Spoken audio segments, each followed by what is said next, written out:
All right, you and I are starting this wild story on a dark night inside a quiet room.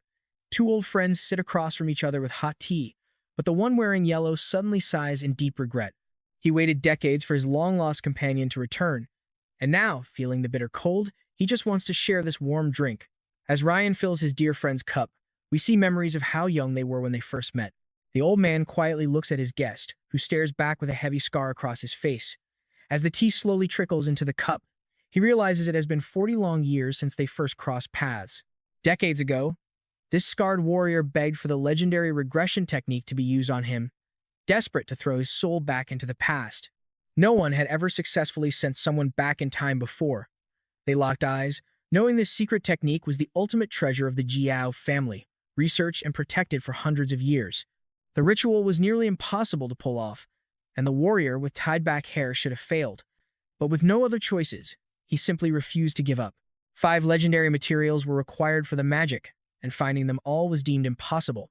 Still, the old master promised that if the warriors somehow gathered them, he would perform the forbidden ritual. He needed the Thunderbell, a holy treasure of the Celestial Wind cult, and the golden incense burner from the elite divine Celestial Dragon family. Next was the core essence of the 10,000-year-old carp, and finally, the secret demonic soul. The old man confesses he thought his friend had died trying to find them. He is completely shocked that his friend actually retrieved every single item after all these years.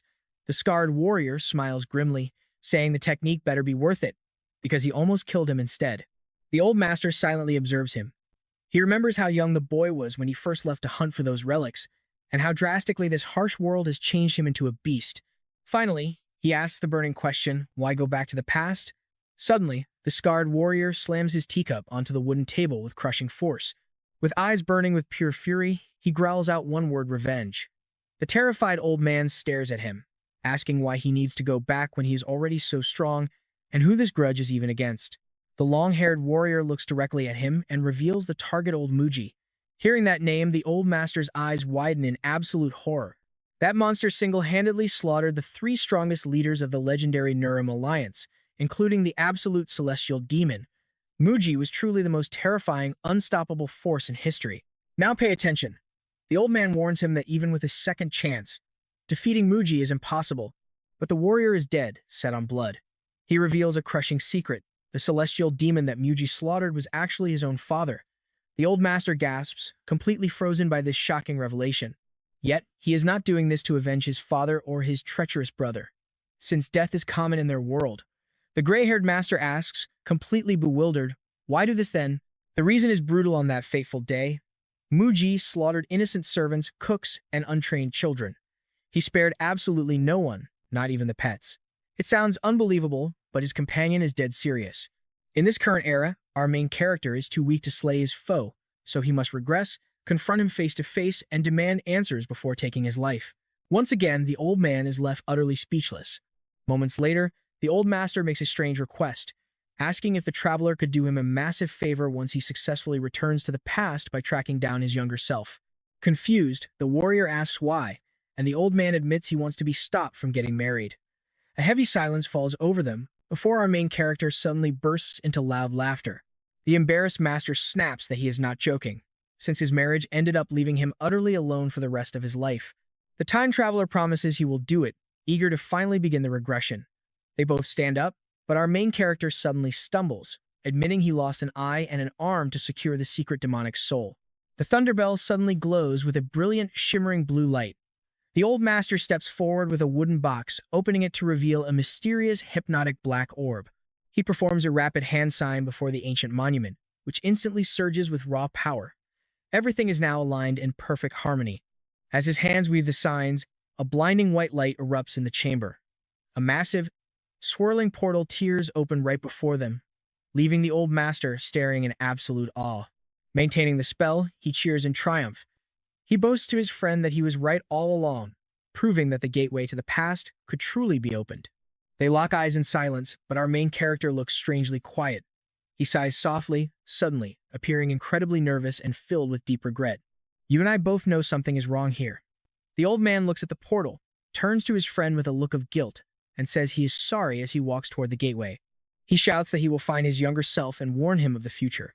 After all, returning to the past was his family's ultimate dream. Suddenly, A cold force freezes his body in place. His demonic pressure points are completely sealed, and the main character appears behind him, whispering a bone-chilling question. The old man's eyes stretch wide with pure terror. Of all people, he actually dared to betray his closest friend. In a flash, he is grabbed by the throat, trapped in a vice-like grip. He chokes out a painful groan, his face twisted in absolute agony. He begs for mercy, crying that he temporarily lost his mind. He gasps that he knows how painfully hard it was to gather those sacred materials and that he had absolutely no right to betray him like this. The scarred warrior looks down with cold eyes, slowly releasing his tight grip on the old man's throat. He calmly admits that he too was a selfish monster to survive. As the gray-haired master gasps for air, coughing violently, the warrior tells him that if anyone else had tried this, they would be dead on the floor. But because it is his dearest friend, he forgives him. Placing a gentle hand on the old master's chest, he softly thanks him for waiting his entire life. Ryangja looks up with tear-filled eyes, met only by his friend's warm, proud gaze.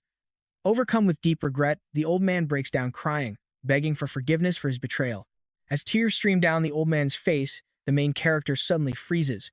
Looking around cautiously, he notices butterflies frozen midair and realizes time has completely stopped. Utterly stunned, he struggles to make sense of the anomaly. Suddenly, a booming voice echoes through the room, announcing that he has successfully passed all of the trials. An ancient spirit with a long white beard suddenly manifests. When our hero demands to know his identity, the being reveals he holds the power of regression. The immortal entity explains that no human can comprehend the grand laws of heaven, asking if he truly believed a simple mortal could open a pathway through time. The true key to the ritual was not the physical ingredients, but the sheer, unwavering willpower he exerted to gather them. He passed because he dedicated his entire life to one single goal, and the final test was forgiving his friend. With that complete, you and I are about to watch his epic journey begin. All right, you and I are diving into the craziest returner Manhwa, where this guy tells a mysterious old man to send him back in time, only to be asked what he plans to do there. His answer? Simple. Kill the ones who deserve death, and save those who should have lived. But it is not just about revenge. He wants to actually enjoy his life this time, instead of being consumed by hatred. When asked about his regrets, he admits he regrets everything. His entire life was controlled by others like a puppet, and he only realized it when it was already too late. The old man stares at him, quiet for a moment. He closes his eyes, thinking it over, before admitting he is incredibly curious to see what kind of path our main character will carve out in this new life. Those gorgeous, glowing butterflies finally unfreeze. The old man returns to normal, letting go of his own dark regrets. Our hero watches in silence as the frozen world springs back to life. The gray-haired elder gives him one final, weird warning. Do not forget your promise to stop me from getting married in the past. Turning toward the massive, glowing portal, the main character bids the old man farewell and slowly steps into the abyss. The elder tries to call him back, shouting about that marriage promise one last time. But our hero just keeps walking as brilliant white and golden light completely swallows him up. Suddenly, his eyes snap open. He gasps, finding himself surrounded by a massive crowd with weapons raised high in the air. He looks around in total shock. Seeing this massive, roaring crowd, it hits him. The regression actually worked. He has officially returned to his genuine past. He takes another look, scanning his surroundings with a mix of awe and sheer disbelief. High above, several grand thrones overlook the arena, packed with powerful figures, while rows of heavily armed soldiers stand guard below. Sitting on the central throne is a man with long black hair, sharp eyes, and a cold, stern expression. His well-groomed goatee and piercing gaze radiate absolute, unmatched authority over everyone present. That powerful man is none other than our protagonist's legendary father. Our hero locks his eyes onto him, watching intensely. While he sizes up the area, a voice snaps him back to reality, demanding to know how long the young master plans to keep everyone waiting. Right there, a massive cleaver-like sword is slammed deep into the dirt. An orange-haired opponent barks out the signal for the duel to begin. Facing him head-on, our main character finally pieces it together. This is that fateful, long-awaited day from his past. This is the grand selection ceremony. His father, the legendary heavenly demon, had just made a shocking decree that the next leader of the demonic cult would not be chosen by bloodline alone. This sent shockwaves through the cult because it meant anyone, absolutely anyone, could become the heavenly demon if they were strong enough. To prove he was absolutely serious about his announcement, the father immediately launched a brutal fighting tournament among the cult's rising generation. The champion of this brutal tournament would earn the right to challenge one of the heavenly demon's two sons, with the ultimate victor getting any single wish granted. His orange-haired opponent sneers, mockingly asking our young master if he wants to forfeit the match while he still has the chance. He stays quiet as the wind whips through his hair. The massive scar that used to ruin his face is completely gone, and his skin looks young and flawless. Back then, he was furious that this ugly guy picked him, thinking it meant he was seen as the weaker brother. But looking back now, there was a much darker reason. This coward had bribed his family's cook to lace his food with ki, dispersing poison, rendering him completely unable to use his internal energy. That dirty trick was the sole reason he lost the original fight. He tried to tell his father about the poison, but the cold ruler did not care at all. Instead, he just looked down on him, blaming him for being foolish enough to fall for such a cheap trick.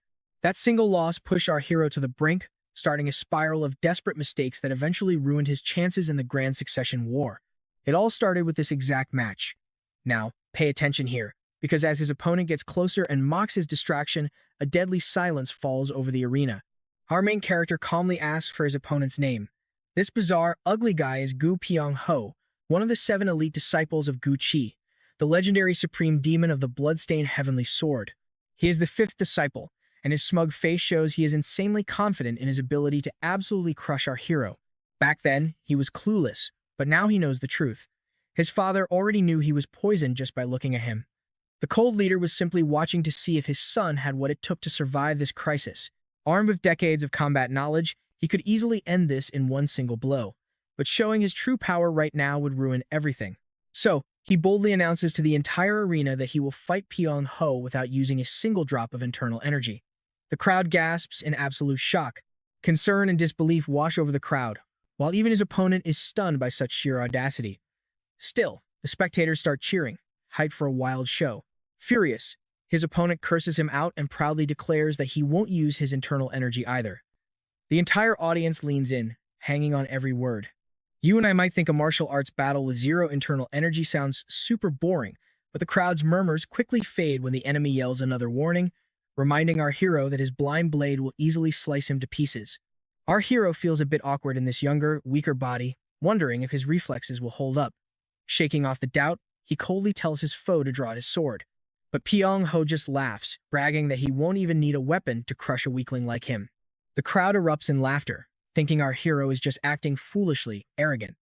The ugly fighter sneers that while he cannot kill the leader's son, he is definitely going to rip off his arm. But as the enemy charges, our protagonist realizes something amazing. His muscle memory is intact and his body reacts instantly, way faster than expected. The moment the lethal strike is about to land, our hero pulls off a flawless backflip, effortlessly dodging the blow and landing gracefully with his blade at the ready. His heart is pounding wildly, a thrilling reminder of how young and alive he is.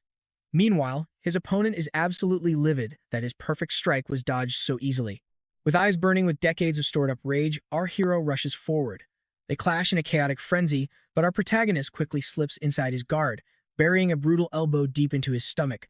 The guy gasps in pure agony, only to take a devastating punch right to the jaw that is going to require major dental work. Our hero grabs his collar, winding up for another hit. Boom! Another clean, heavy punch lands squarely on his face. Sent flying backward from the sheer force, the ugly fighter spits out mouthfuls of blood, his face twisted in absolute agonizing despair. He desperately scrambles to grab his fallen sword, but the exact second his hand touches it, our protagonist's boot brutally stomps down to stop him. He cold-bloodedly asks if this was the filthy hand used to slip poison into his food all those years ago. Tears of pure terror swell in his enemy's eyes. Showing zero mercy, he crushes the bones in that poisoned hand. Trust me, you and I are going to love seeing how he conquers this epic journey. Alright, you and I are diving into one of the craziest regression manhwa out there.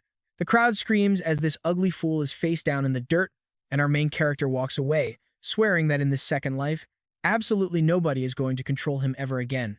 Suddenly, his father raises his right hand. The tense crowd waits, knowing the patriarch is about to grant the winner a single wish. Soon, the master asks him what reward he desires, while the young master quietly watches his beaten opponent stagger back up. Normally, anyone would demand a legendary sword or some secret martial arts manual. That is what his father expects as he stares down with a stern, cold face. But this time, our hero is going with his gut to ask for what he actually wants. He simply asks to go on a hunt with his father. The powerful patriarch just stares back in dead silence, his expression unreadable and completely serious. Meanwhile, his defeated rival looks on in utter shock, grimacing through a wave of absolute agony. The father questions if that is truly what he wants, and the boy nods, repeating his desire to learn from him.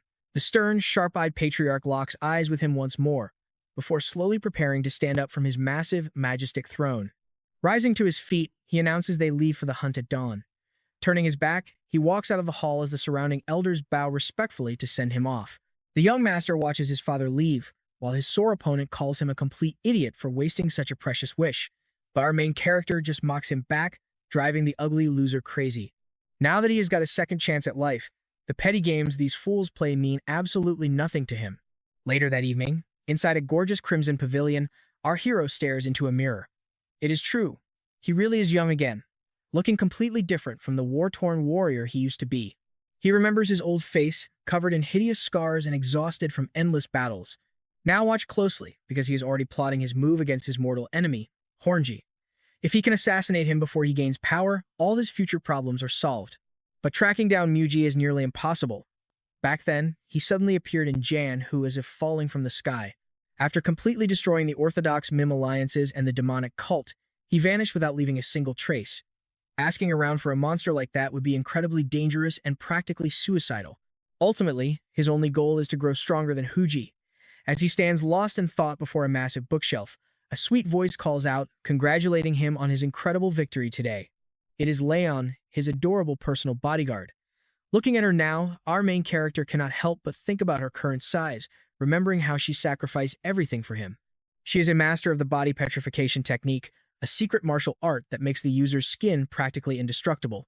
But the tragic flaw is that it permanently enlarges the body. In his past life, she used her own frame as a human shield to save him. Now, she asks why he is staring so intensely. He realizes he never noticed how gentle her voice actually sounds. Deep regret washes over him, remembering how he once dismissed her as just a guard, even though she willingly died for him. He had taken her for granted, just like the very air he breathes. Looking at her now in silence, he realizes she is much taller than he remembered. Leon stands there, totally confused by his sudden silence.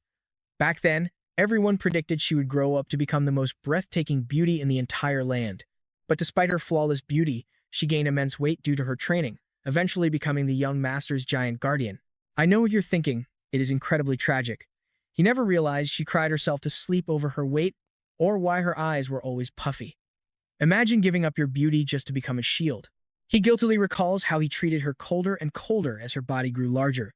With clear regret written all over his face, he silently vows to cure the side effects of her petrification technique. Sensing his weird mood, she asks if he is doing okay. He keeps his mouth shut, still speechless. But then he reassures her that he feels absolutely amazing, though she insists he is acting super weird. It makes sense that she noticed, since she always watched over him so closely. To distract her, he tells her to follow him to see something completely bizarre. When she asks where they are headed, he simply smirks and says they are going to cause some absolute chaos. Soon, they arrive at a courtyard filled with gray-clothed servants. A white-bearded old man looks utterly confused by the sudden interrogation. But our young master glares at a trembling young servant, demanding to know why he slipped energy-dissipating poison into his meal. Hearing this, Leon freezes in absolute shock. The boy desperately denies it, but our hero already knows he took 3,000 yang and likely gambled it all away. He was buried in massive gambling debt, having squandered all his family savings and borrowed loans from dangerous people. That is why he agreed to poison the food, begging for mercy now that greed had completely blinded his judgment.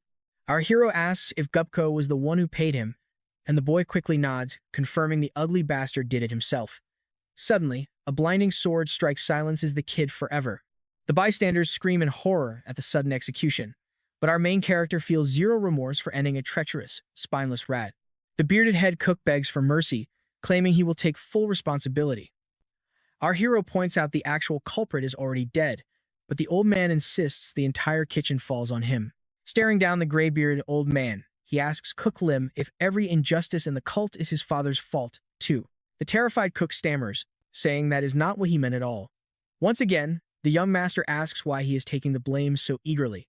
The young master tells him to stop talking nonsense and whip up a bowl of shredded chicken noodles instead. The poor, bewildered old man is left utterly speechless. Leon asks how he could already miss a dish he just ate a few days ago. He slowly turns his head to look at her. She stares back blankly, completely unaware that for him, decades have actually passed. At dawn in the celestial demon pavilion, his father eyes his heavy gear, asking what all that luggage is for. Our hero explains they are essentials for their trip. The patriarch notes he only planned a single day, but the boy smiles, saying they might stay longer if they enjoy it. The master gives him that same piercing, intense look before quietly noting that his son seems to have a very grand ambition. Deep within the towering mountain peaks, the two begin their quiet journey through the dense forest. Our hero realizes his father is much more perceptive than he thought. He wonders if the old man saw through his suppressed strength during his earlier fight and contemplates whether it is finally time to reveal the whole truth. So what do you and I take from this? He admits to holding back, and his father already knew. He is no weakling, but a sleeping beast hiding his razor-sharp claws. All right, you and I are about to watch a terrifying beast try to hide its incredibly sharp claws. The young master admits he never saw it that way, joking that is exactly why he is still just a kitten. But then, his father asks a serious question. How much of the crescent sword art has he actually mastered? That technique is only passed down through the bloodline of the celestial demons, a god-tier martial art meant for supreme beings. And our main character? He has already completely mastered every single move of it. Suddenly, boom, a massive explosion erupts right beside him. If he had not dodged, that shot would have taken his face clean off. His father calmly confirms his mastery, but the boy is sweating, knowing that blast could have hit him. His dad basically tells him that getting hit would have been the price for lying to him. Besides, since he looks just like his dad, a scar would ruin the handsome face. His father just stares, making the boy realize he might have said too much. The master actually congratulates him for achieving mastery at such a young age. Our protagonist is both thrilled and nervous about the compliment as they keep trekking through the thick, dark forest. The boy quickly thanks him for recognizing his hard work. Suddenly, his father stops in his tracks and presses his hand to the dirt while the young master watches closely. It is the trail of some wild prey. The boy asks where he learned to hunt like this, and his father reveals he learned it from his older brother. The boy is shocked. Did he really have an uncle? He did, but his father killed him back when he was the boy's exact age. The young master goes completely silent at this heavy news, before quietly saying his father did the right thing by killing him. His father stares him down with an incredibly intense glare, but the boy quickly saves himself by adding that if his uncle were still alive, he would never have been born. Now pay attention to this moment. They just stare at each other in a heavy, absolute silence. The boy realizes his father must have carried a massive burden, fighting his own flesh and blood, a pain he understands from his own past life. His father quietly admits that back then, he had no other choice but to take his brother's life. He figures his dad simply could not find any other way to defeat the successor in that brutal war. So, he did what had to be done. He tells his father not to worry about him doing the same, since he could never pull off what his dad did anyway. Besides, there is no need for him to even think about it, because his own brother is pure evil and incredibly cruel. His father stares in dead silence before turning to walk again. He tells his son that it is pretty cheap to trash talk his brother when the guy is not even here to defend himself. Massive mountain peaks loom ahead. The two scale them with insane speed and grit, leaving the young master completely out of breath. He thinks back to his past life. He never married or had kids, so he has no clue what parenting is like. He is actually pretty curious about how that feels. He wonders what kind of dad he would have made. Soon, they reach the summit of the giant peak. Looking out over the thick forest, he asks what is hiding down there, and his dad simply says their dinner. The naive boy immediately says they should go hunt it, but his dad shuts him down. You cannot kill what you cannot see. He orders him to close his eyes and feel the world around him. He nods, closes his eyes, and concentrates. See, when true martial masters track their targets, they do not use their eyes, they feel the subtle vibrations in the air. Most people call this sensing the flow of energy. Right now, our main character can only feel one massive presence, his father standing right next to him. His dad tells him to project his energy in a straight line, as gently as possible. He has to visualize his body as a soft ball of yarn, slowly unraveling a single thread of energy. Locking in, he focuses entirely on the sensation and soon whispers that he is starting to feel something. His dad asks what he is sensing, and when he answers it is a tree, he is told to keep scanning. You saw that too, right? His energy thread slowly drifts and suddenly bumps into something. It is a massive beast with giant tusks and a snout like a pig, an incredibly ugly wild boar. At first, he thought it might be a bear, but the coarse fur and long body give it away. Yup, it is definitely a wild boar. They stand in silence for a second, before his father admits that even he could not sense things from that far away when he started. The boy smugly replies that since he is a martial arts prodigy, it is no surprise he nailed it on his very first attempt. His father just glares at him with that classic, terrifying scowl. Soon, they set up camp, and his dad asks where he learned to butcher wild game so perfectly, looking genuinely impressed. He casually claims he learned it from a book, thanking him while secretly laughing, knowing he had hunted and prepped thousands of these beasts before he regressed. He tells his dad he set up this comfy spot just to win his favor, making all that heavy luggage worth the effort. His father immediately asks if he only came on this trip to butter him up for the successor title. The boy denies it instantly. He knows cheap tricks would never work on his dad. And besides, he can earn that successor title entirely on his own. His father notes his extreme confidence and asks what the real motive behind this trip is. Well, there are actually two reasons. The first goal is already done, learning to survive and getting stronger. But the second goal? The boy keeps that one to himself. He explains he did not want his dad to misunderstand. He is not trying to become the next supreme celestial demon and has no plans to waste his youth on that. He is perfectly happy just mastering these demonic arts. He goes silent, thinking to himself that he must quickly get his hands on the demonic art of 9 calamities to break past his current limits. Closing his eyes, he remembers that even though his dad mastered it, he still lost to Hamaji. He has to learn it. Suddenly, his dad asks again about that second reason. Caught off guard while deep in thought, the boy quickly blurted out that he simply wanted some one-on-one time with his dad, since they had never done this before. His father coldly calls that a useless emotion that will only get him killed. The boy is baffled. His dad is the strongest man alive, a perfect model to look up to. The powerful ruler stares at his son for a long moment. He slowly turns his head, a rare look of deep regret crossing his face, but he does not say a word. See, whenever the young master tried to think of his father in his past life, he only remembered cold, terrifying moments. This time around, he refuses to let fear be his only memory. But his dad shouldn't get cocky. This isn't for him, it is for the boy himself. As dawn breaks, the boy is ready to pack up and head back. But his father stops him, declaring they cannot leave without hunting down a tiger. Surprised by his dad's sudden change of heart, the boy eagerly follows him into a massive forest of giant green bamboo. There, his father tells him it is time to close his eyes once more. And trust me, you and I are about to watch him try to track a target 100 meters away using only the wind. All right, you and I are about to dive into the epic return of a regressed martial artist. Throughout his entire training, nobody ever showed him how to channel his power into the wind itself. But right now, his father demands he do exactly that. Taking it slow will only leave him with a useless parlor trick. To survive a real battle, he needs to strike like lightning. That is when his inner energy starts to surge. Feeling the breeze, he wonders how to merge his aura with the elements. Suddenly, the energy flows right into the draft, guiding his senses toward a hidden target. Focusing with every ounce of his strength, the young master realizes the truth. It is not about walking on air, it is about making his power one with the wind. His aura glides effortlessly through the thick bamboo grove, until it brushes against something incredibly furry. It is a massive, majestic, and extremely pissed-off mountain tiger staring right back at him. Startled by the wild beast, the young master snaps his eyes open and gasps to his father that a tiger is actually out there. His father immediately snaps at him to keep going, warning that maintaining his focus is the only way he will stay alive in the wild. The boy nods, watching his dad pull out his ultimate secret weapon, a heavy canteen of alcohol. They both take a hard drink from the flask. His father grins, praising the quality, but the boy lies and says the brew is a bit too intense. Glaring back, his father scoffs that no true member of the demonic cult complains about strong liquor. But the son counters, saying a cold, ruthless heart matters way more than liquor. His father suddenly asks if the boy would ever have the guts to kill him. The boy lies, denying it completely, though in reality, given a single good reason, he would strike his father down without a second thought. It is their first real conversation of the day, and the young master knows he cannot reveal his true intentions yet. So, he quickly assures his father once again that he would never betray him. His father mutters that if he hesitates now, he will never have a killer instinct. To prove him wrong, our main character tells him he will just have to get used to the burn, taking a massive gulp of the harsh booze. His father watches him in silence. Later, back within the safety of his private chambers, the young master sits in quiet meditation, deeply reflecting on the past. Look closely at his face, there is a heavy sadness there. He realizes that after only a few days of training since his regression, he can now weave his energy into the wind, controlling up to 4 paths easily.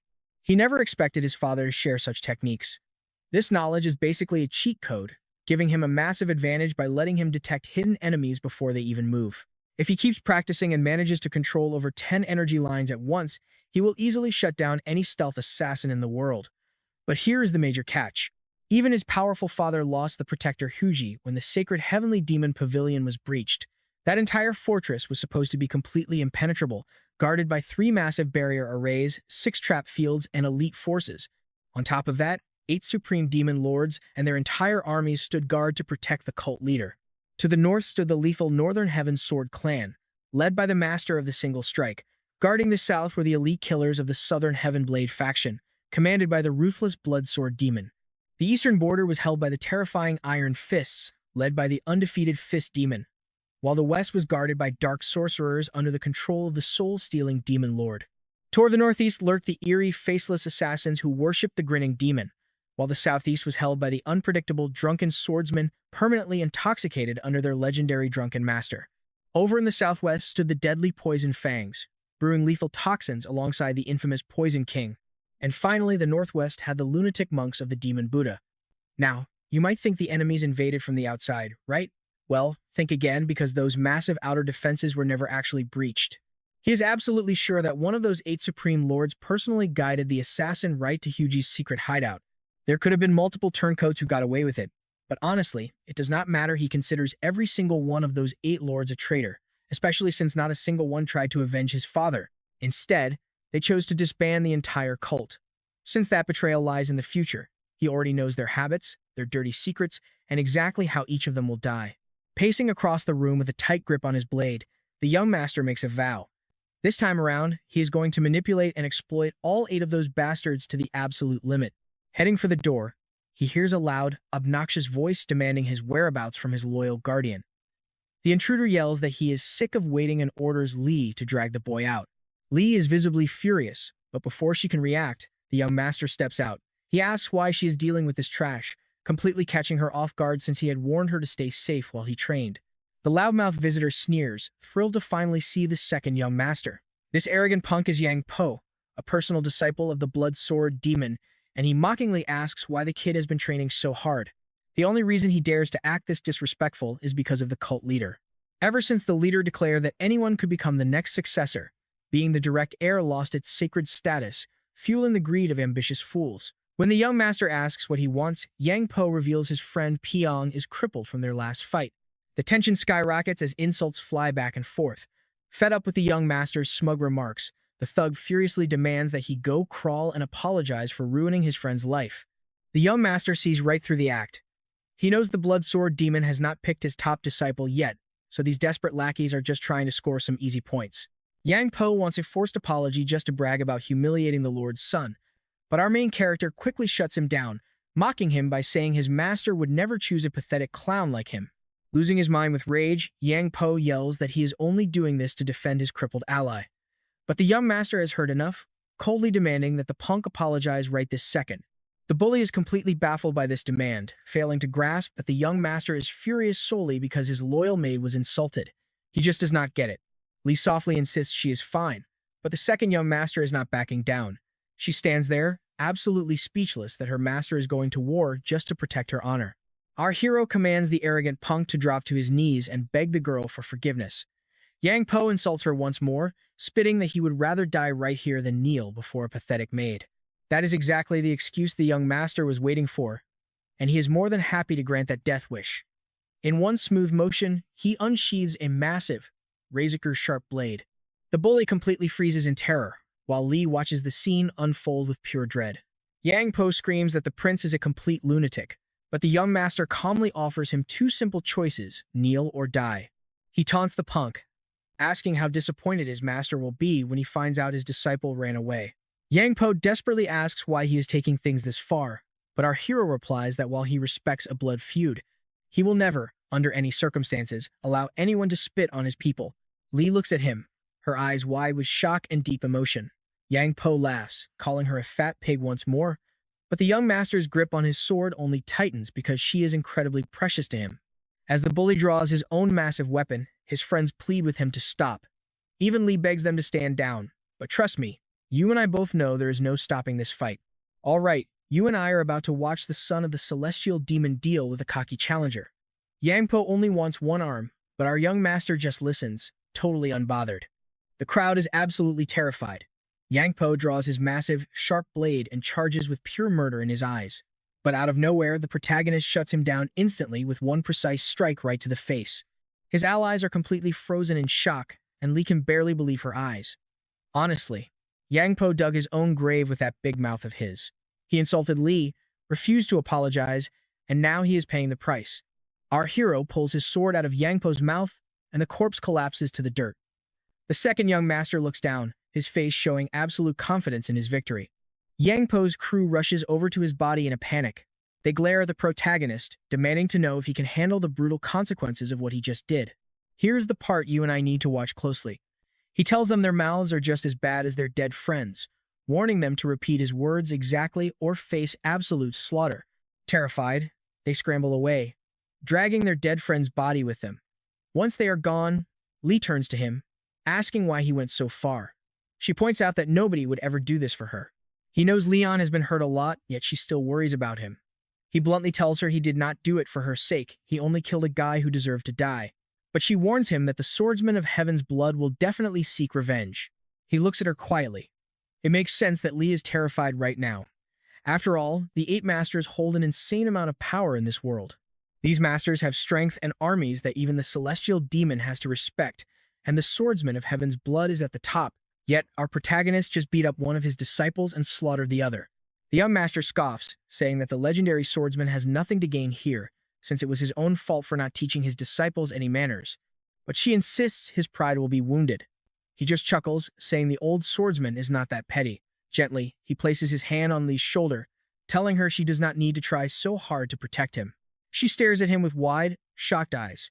He turns and begins to walk away, quietly calculating that killing his enemy actually brings him some major benefits. By crushing Gupiongo and ending Yangpo, he will attract massive attention and score major points in the brutal struggle for succession. Suddenly, Lee calls out to him, softly thanking him for what he did today. She was genuinely happy that he stood up for her, and every single word came straight from her heart. He turns away with a faint smile, but immediately plays it cool, harshly telling her she better stay grateful and never forget it. She agrees with a nod, and as he walks off, he secretly thinks how nice it is to see Leon smile like that. The moon begins to rise in the night sky. Meanwhile, the protagonist sits alone on a massive stone, his expression looking incredibly dark and troubled. He remembers the crushing weight of defeat after fleeing in his past life. He was so depressed that without a clear goal, he would have died long ago. He wonders where he would be if he had never discovered the legendary regression technique. Suddenly, his eyes widen, and yeah, I know what you are thinking. An orange light erupts next to him, forming a strange glowing mirror. The light sweeps past, and an old man with a long beard and a sword suddenly appears, watching him intently. This is the legendary swordsman of heaven's blood himself. He did not expect this monster to arrive so quickly. In his current state, dodging that blade is nearly impossible. Even with all his future knowledge, his body still lacks the raw internal energy to pull it off. The sharp blade brushes right past his neck. He stays completely alert, but instead of attacking, the old swordsman simply sits down on the stone, watching him in absolute silence. The elder with the glowing yellow eyes and white beard finally breaks the silence, demanding to know why he killed his disciple. The young master bluntly replies that the guy was acting like a total idiot. The old man seems a bit puzzled, asking if his stupid subordinate really picked a fight with the celestial demon's son, who could not care less about idiots. He falls silent for a second, then suddenly raises his razor-sharp blade. He asks our hero if he should just chop off his head and take it to his surviving disciple. The young master quickly uses his terrifying father's name to back the old man down. It works, and the swordsman pulls his blade away, dragging it heavily across the ground to carve 2 deep, violent marks in the dirt. The protagonist is confused by this sudden move, but those marks actually represent how much his father truly cares. The young master's mark is tiny, while the old man gets the massive one. Speechless at this sudden revelation, the boy looks away, falling deep into thought. He places his finger on that smaller mark, claiming that being the celestial demon's son is worth at least a 7, while the old swordsman only deserves a 3. The old man bursts out laughing at that score, saying the only way to know is to kill the boy and present his head to his father. The young master snaps back, telling the old man he severely underestimates a father's love. The old man grips his hilt tightly, saying he is ready to test both of their claims right now. The boy freezes, suddenly feeling the very real threat of death looming over him. He nervously points out there is no need, since his father has other sons, but the old man only has one life. The swordsman chuckles again, admitting the boy is far smarter than his dead disciple. Getting ready to stand up, the protagonist boldly shoots back that if the old man's disciples were half as smart, they would still be alive today. The gray-haired master calls out to the second young master, warning that he has lived a life full of terrible luck and hopes to never see his face again. The boy responds that he will remember this warning, slowly backing away with extreme caution. His eyes widen in pure relief as the tension finally breaks. He watches the legendary swordsman vanish into the dark forest, leaving him alone under the night sky next to the massive boulder. Suddenly, he groans in deep pain from a hidden injury. Lifting his shirt, he notices two massive, bruise marks left on his chest. That crazy old bastard must have struck him with the hilt of his sword. The young master stands there, processing everything in silence. He realizes that although the old man seems to act on wild impulses, he actually calculates and plans every move meticulously before taking action. The fact that the swordsman kept talking about bringing his head to the celestial demon means he was genuinely prepared to do it. The old master had sought him out to see if the rumors were true, intrigued by the boy's bizarre wish to hunt with his father. But since he killed his disciple, the elder felt forced to test him. He needed to prove if the boy was truly worthy of succession. And now, this terrifying master of the blood sword might become our hero's very first major opponent. Later, the young master trains with his eyes closed, focusing entirely. Raw, powerful energy begins to radiate from his body, swirling and shooting toward a single point. Suddenly, his eyes snap open in shock. Hearing a faint footstep directly on the roof of his building, he quickly leaps up to investigate. Reaching the roof, he grips his sword tightly and spots a mysterious figure standing under the night sky. As he looks closer at the man gazing up at the stars, he realizes it's his own father. The celestial demon turns his cold, expressionless gaze onto him, speaking in a heavy voice. He says he heard the rumors that his son slaughtered the disciple of the blood sword. Meeting his father's cold gaze, the boy calmly admits it. The disciple deserved to die, and trust me, you and I are going to love seeing what happens next. All right, you and I are about to dive into a massive clash. His father barks that regardless of who deserved death, the blood sword's master demanded the protagonist receive immediate, ruthless punishment. The second young master repeats this demand, completely stunned. It is immediately confirmed, even though a request like this makes absolutely no sense coming from a master of his stature. The boy realizes his enemy is testing their father-son bond to see if his actions will actually get him punished. If he does get disciplined, he will finally know if his father truly views him as a worthy heir. Sure enough, his father confirms he intends to punish him. When the boy argues there is no justification for it, the old man coldly fires back that excuses can always be manufactured. He listens in absolute shock, totally tense under his master's cold gaze. The leader then recalls a past question the boy asked about which supreme demon could truly be trusted. The young master confirms he did ask that. Back when they were drinking liquor by the campfire, he had asked his father who among all the supreme demons held his ultimate trust. Back then, his father had remained completely silent. No answer was ever given. But now, his father looks him dead in the eye and says he trusts absolutely no one, not even the supreme demons, leaving his son utterly speechless. The boy tries arguing that hierarchy and discipline must stand, but his father demands his real thoughts, completely cutting through the usual excuses about corruption. His father waits patiently, staring him down for an answer. The second young master stays quiet for a tense moment before finally preparing to speak his mind. He confesses that he feels they have lost the true way of the demon.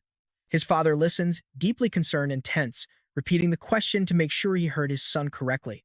He asks what the way of the demon actually means. To the boy, it is simply a shared belief held by the cult to eradicate absolute evil from the world. His father asks him to clarify, and the boy confirms, adding a twist. He does not believe the Orthodox faction is their true opposite. So, his father asks, what is? The boy replies that it is absolute evil. That complete malignancy is so cowardly and wicked that no regular human could ever endure it. Even demons themselves would turn away in disgust. The Orthodox faction could never defeat true absolute evil. They are fundamentally soft and indulgent. As long as they value human lives, how could they ever hope to match monsters who have abandoned their humanity? They are the only ones in the Morum strong and ruthless enough to destroy absolute evil by becoming even more brutal. The young master declares that when the great evil, which even the Orthodox faction cannot touch, kneels before them, only then will they have fulfilled the true way of the demon. His father's eyes widen in pure shock at his son's words. The boy continues, saying that if they cannot walk this true path, they will never go far and must punish themselves just to survive. The master remains incredibly silent and serious after hearing this heavy declaration from his son. The boy looks at his father, knowing the old man has never heard anything like this before.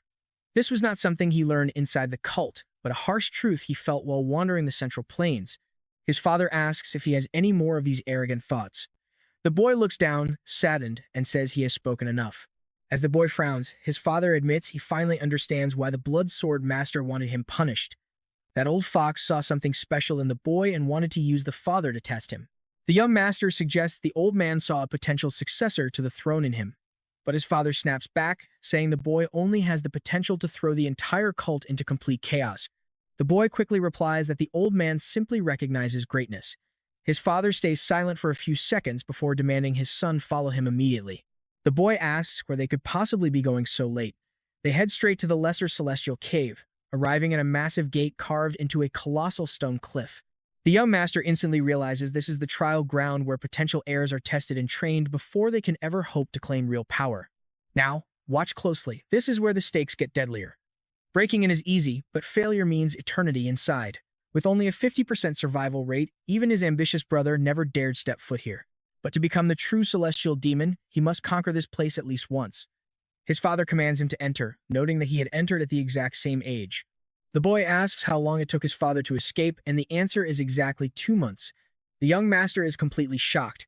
His father was known as the most gifted martial arts genius in the cult's history, and yet it still took him that long.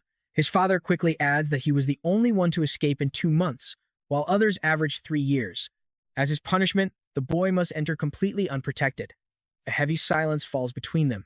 The boy realizes his father is sending him into a potential death trap just to appease the blood sword's master. He wonders if his father truly does not care about him, or if he secretly expects him to survive and return stronger than ever. Though sadness fills his eyes, the boy forces a small, determined smile. He tells his father he will get out even faster and completely shatter his record. His father only tells him to stay alive.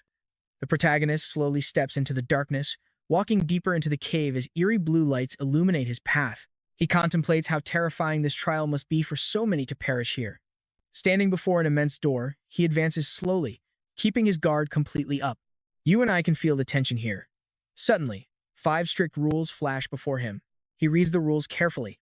Though he considers eating some of the grain balls nearby, he decides not to waste a single second and begins the mission immediately. Suddenly, hordes of enemies emerge and surround him. Spotting glowing red marks on his opponents, the protagonist realizes those are their weak points. He immediately leaps into action, unleashing a flurry of precise, furious sword strikes.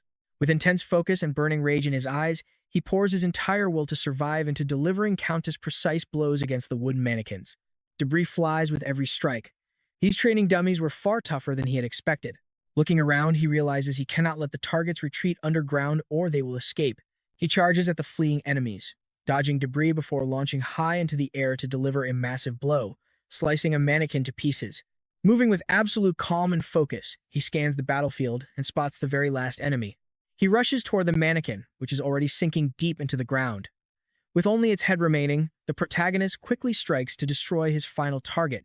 Relieved, he realizes he almost failed by letting his guard down. With his previous level of strength, surviving this trial would have been completely impossible. He quietly scans the silent battlefield and walks toward the next door, noticing writing carved on the walls. Scribbled on the wall are attempts and desperate questions from past warriors. And then, he spots a familiar hand. It's his father's writing. Trust me, you and I are in for a wild ride next. All right, you and I are diving back into this crazy trial. And while this father was right, our main characters still cannot believe the old man dissed all their ancestors. Countless weapons line the cold stone walls, framing a massive crimson circle drawn on the floor. Our main character scans the room with extreme caution. Seeing all these weapons, he figures he might actually need every single one to survive this trial. Suddenly, a set of instructions hovers before him, warning him of the dangers and telling him to step inside that crimson circle whenever he is ready. With no hesitation, he steps right into the red circle to kick off the mission. Right away, a massive boulder with a strange circular marking rumbles up from the ground. He stands there, staring at the giant rock in absolute, dead silence. He thinks 2 hours is way too generous just to slice one simple rock. With his blade, he could probably chop down hundreds of them in that time. But then it hits him there. Has to be a hidden trick behind those warnings he saw earlier. Gripping his sword with both hands, he unleashes a powerful strike with every bit of strength in his body. But the blade snaps clean in half. It is clear that brute force alone will not cut it here. To bypass any more annoying setbacks, our hero decides it is time to coat his weapon in a powerful, enhanced sword aura. His broken blade erupts with a brilliant blue light, mirroring the fierce glow in his left eye. He focuses completely, his gaze locking onto the target with absolute intensity. For a moment, he just stands there in silence. His aura is fully charged, but he suddenly stops himself. Slicing it with raw energy just feels too easy, and something about this test feels off. He wonders how his predecessors managed to clear this trial, prompting him to rush back to study the wall inscriptions once again. Almost every record claims they could only break the rock by using their sword aura. Only a single person wrote about succeeding without it, while the rest insisted it was absolutely impossible. But watch this carefully, our hero remembers his father's bizarre note. The old man claimed the entire test was absolute nonsense, warning that if there is heat, you lose. This completely puzzles him. Usually, his father would just trash-talk the ancestors and get things over with, so why leave such specific advice? Staring at the prompt again, the young master pieces it together. The system never said he had to use sword aura, only that he was allowed to. And just like that, the puzzle clicks. The trick to winning is to avoid using sword energy entirely, which is exactly what his dad meant. Determined, he starts hacking away at the stone sphere with normal weapons, even trying an axe. He even pulls out a heavy hammer, but nothing works. Frustration creeps in as the clock keeps ticking down, and he has not even left a single scratch on the target. Part of him wants to just cheat with aura and get it over with. Grinding his teeth in absolute frustration, he lets out a furious yell. He knows his father split this thing with a regular strike, so why can't he? Suddenly, a spark of genius hits him. Closing his eyes, he focuses his senses outward, letting his natural energy wrap around the stone. Instantly, invisible lines of force begin to gather on the sphere. His eyes snap open. There it is, a faint, hidden structural line that is completely invisible to the naked eye. Realizing it is not an illusion, he grabs his blade for one clean strike. A perfect fault line runs right around the center of the rock. He closes his eyes once more, focusing everything into this single blow. His sword moves in a blinding flash of white light. A clean cut, and the sphere splits perfectly down the middle. Seeing this, he cannot help but celebrate his hard-earned victory. But wait, there is actually something hidden deep inside. It is a legendary demonic essence pill. For anyone practicing dark martial arts, eating this pill would grant them an absolutely massive surge of raw, destructive power. You and I both know what would have happened if he cheated.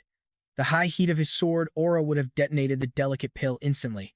This precious prize was a special reward meant only for those who could slice the stone using pure, physical swordsmanship. Grateful for his father's cryptic warning about avoiding heat, the young master swallows the pill and sits cross-legged. He closes his eyes to meditate as a violent, glowing stream of purple energy begins to erupt from his body. His face is locked in total, deep concentration. The brilliant purple aura surrounding him grows increasingly intense and radiant by the second. Waves of raw energy sweep across the room while he sits quietly, his trusty sword resting on the ground right beside him. He finally opens his eyes, letting out a sigh of relief as he stands. Clenching his fists, he feels an incredible surge of power. He was always lacking raw energy, but after absorbing the pill, his body feels stronger than ever before. Suddenly, a new prompt flashes, telling him to choose between life and death. He frowns in confusion, wondering what this bizarre test is about. Ready for whatever comes, he steps back onto the crimson circle. His eyes widen in surprise as a variety of strange leaves, roots, branches, and colorful flowers materialize right in front of him. The objective is to separate the life-saving medicine from the highly lethal poison. Wearing a dead serious expression, he carefully analyzes his options to figure out his next move. Luckily, he remembers his exhausting quest to gather ingredients for Ju Reangja. Thanks to that hellish training, he can easily identify any toxic plant and knows exactly how it affects the human body. This makes the trial a complete walk in the park. Reaching out, he grabs a vibrant green leaf, immediately identifying it as the only safe, non-toxic herb in the entire pile. He studies the leaf in his palm before looking back at the display. He knows there has to be a catch, as a single choice would allow people to clear this test on pure luck. Anyone clueless would be forced to eat every single plant to survive. Holding a small, leafy stem, he analyzes it with razor-sharp focus. Glancing back at the table, he notices that no new prompt has popped up yet. He stands there in silence, wondering if this is really the end of the line. Suddenly, something catches his eye, making him freeze. He slowly backs away from the table and heads straight toward the ancient writings on the wall. The walls are covered with terrifying tales of poison and desperate warnings from past challengers. But his father's message tells him not to rely on blind luck, suggesting the old man actually remembered every single herb he tasted. Suddenly, the instructions for the final challenge flash before him.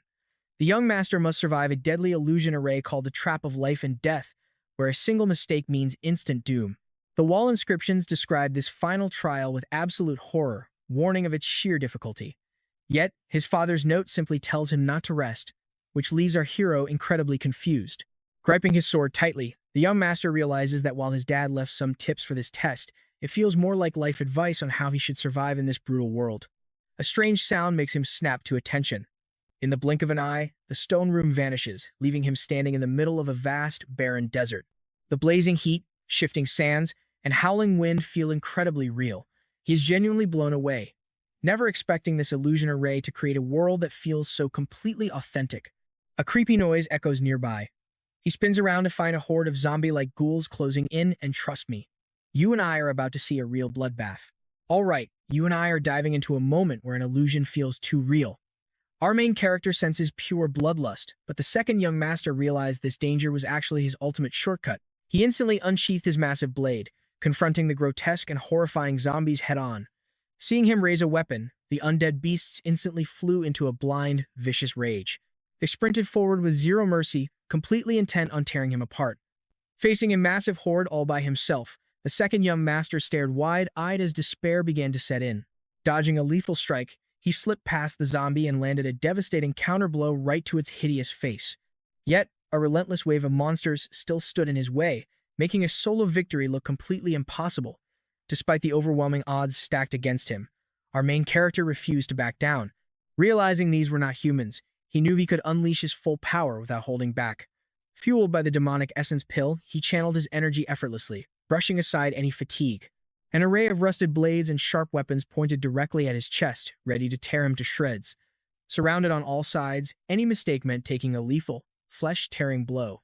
But fear was not in his vocabulary. He stared down the threat with absolute, fearless determination. Clutching his sword, he calmly analyzed the battlefield. He locked eyes with the oncoming horde of armed zombies, holding his ground as they charged with nothing but absolute murder on their minds. Exhaling to sharpen his focus, he braced himself. Just as the vicious horde closed in to tear him apart, an explosion of blinding blue energy erupted from his body, surging toward his enemies. Now pay attention to this part. The monsters freeze in sheer confusion, completely blind to the devastating energy about to shred them to pieces. Suddenly, the horde crumbles under his calm command. A massive amount of blood splatters across the entire chamber as the undead are completely obliterated. Standing amidst the absolute carnage, the second young master slowly lowers his weapon, keeping a firm grip on his blade. He scans the area through a thick veil of gray dust, wondering if the entire trial was really this brief and easy. To him, it would be a massive disappointment if things ended right here. Suddenly, his eyes widen as a sharp, dangerous focus returns. A smirk creeps onto his face, realizing the battle is far from over because a massive wave of energy is currently rising from the shadows.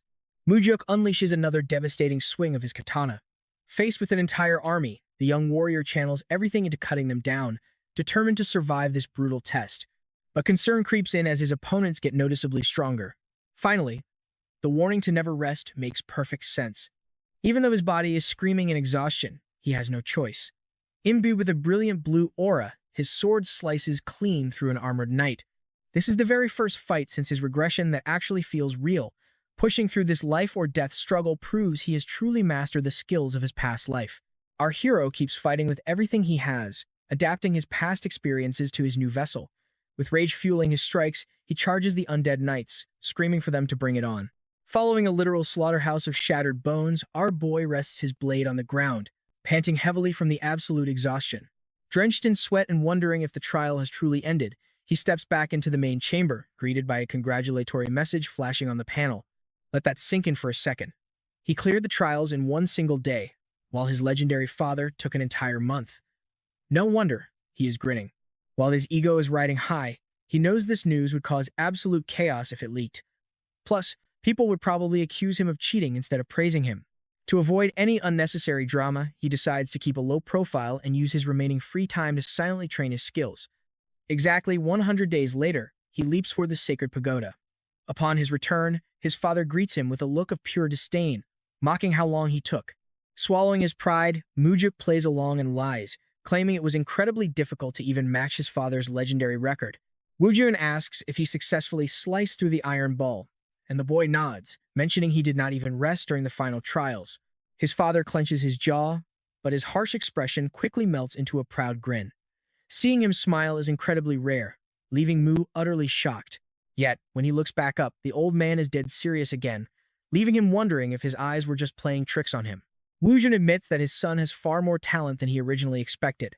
Mujuk cheekily replies that it is just good genetics, which surprisingly pleases his father. He used to think his father loved pitting his children against each other, but now he realized the patriarch would sacrifice anything for the sake of the sect. At least he knew his father got no pleasure from seeing them fight. Ruining the rare family moment, a voice remarks that surviving the brutal cave trials in 100 days is a monumental achievement. The speaker is an influential elder who holds the absolute trust of Woojun. This is chief strategist Mong Sama. Recognizing him, our young warrior bows and notes that it has been a very long time. The strategist welcomes him warmly, eager to discuss a critical matter regarding the sect. Muck is taken aback, wondering why they are consulting him on top-secret cult business. His father definitely had a hand in this setup. The strategist explains they recently received an anonymous letter exposing heavy corruption within the demonic army. This news makes our main character pause. The demonic army was one of his future factions, currently commanded by the younger brother of Chimpagu, the clever demon. There is no avoiding it. He is bound to clash with Chi again. Mong Sama continues, explaining that their last secret investigator was permanently put to sleep. Stunned, Muck asks if the demonic army killed their spy. Mong confirms the grim truth, noting that the assassin completely vanished right after doing the dirty work.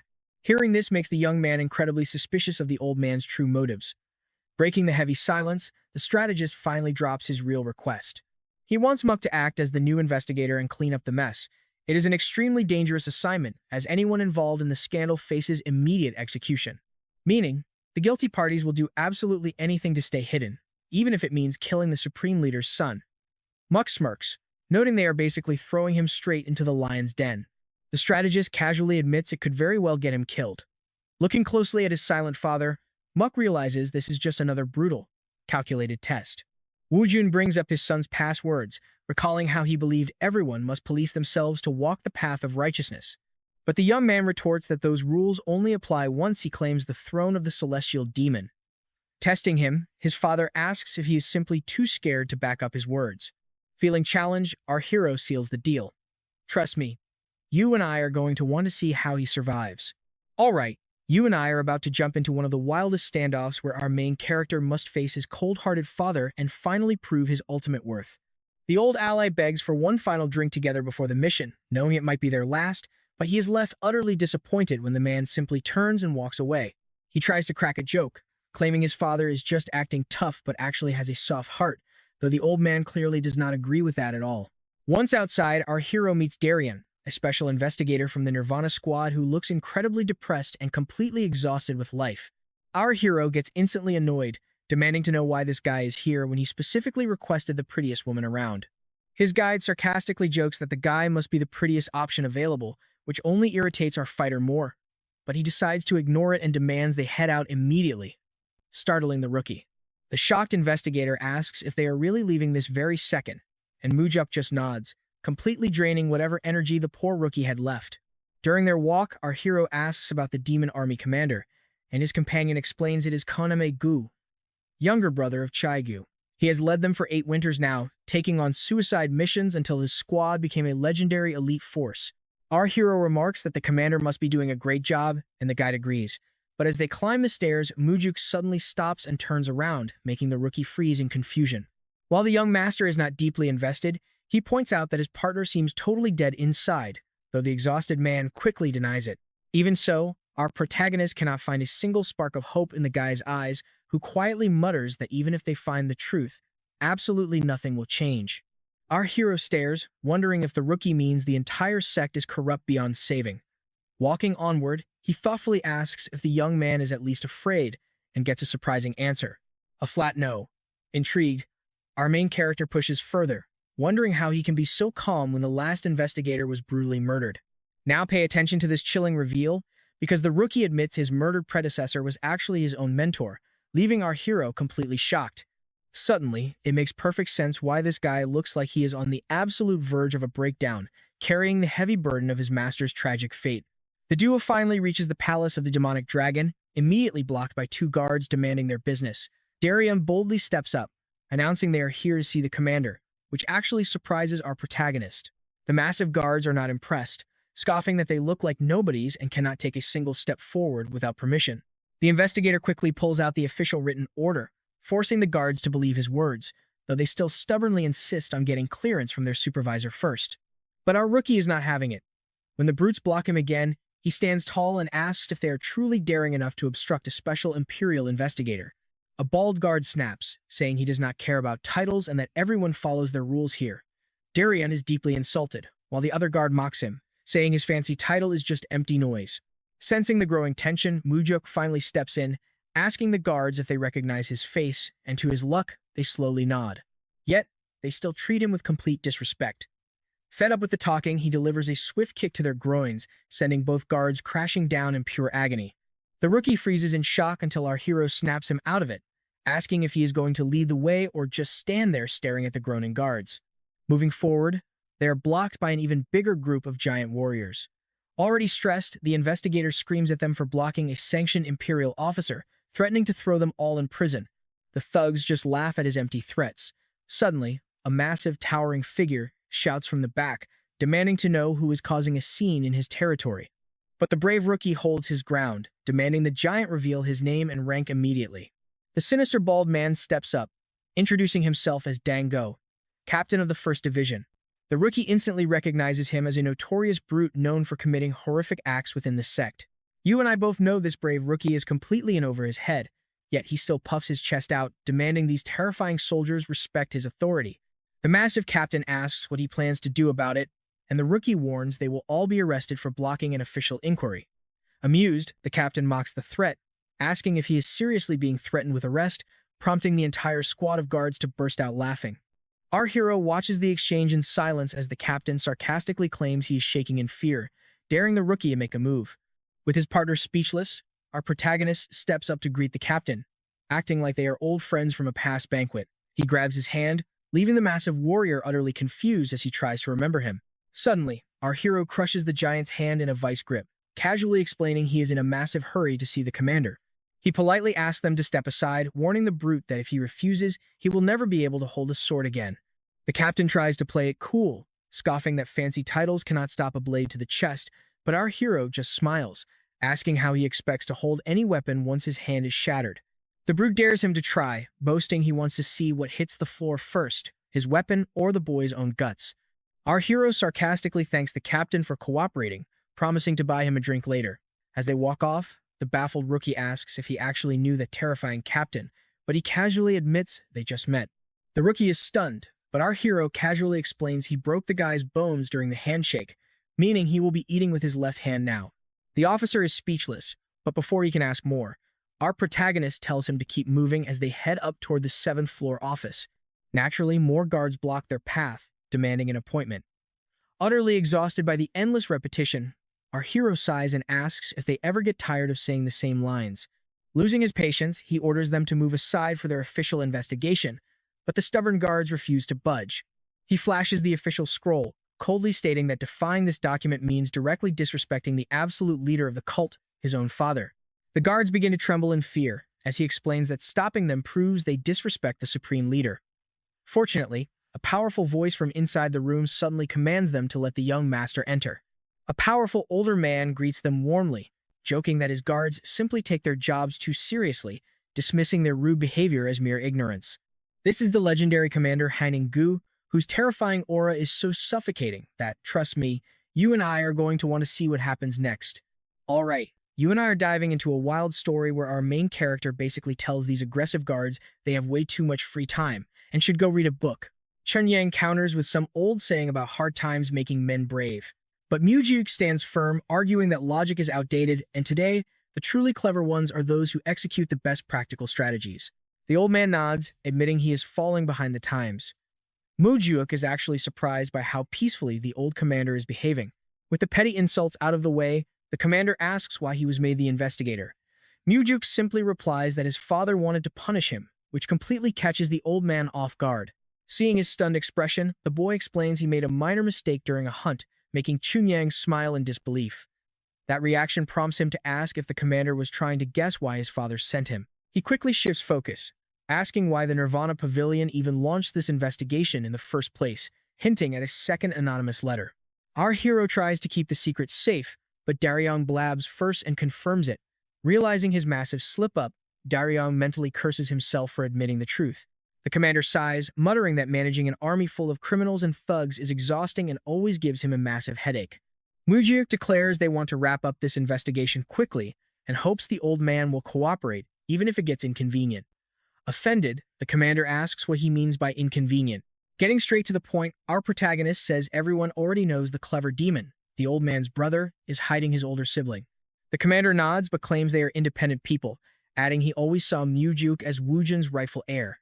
This makes our hero smile, admitting those words boost his confidence, and he hopes to count on Chunyang's full cooperation.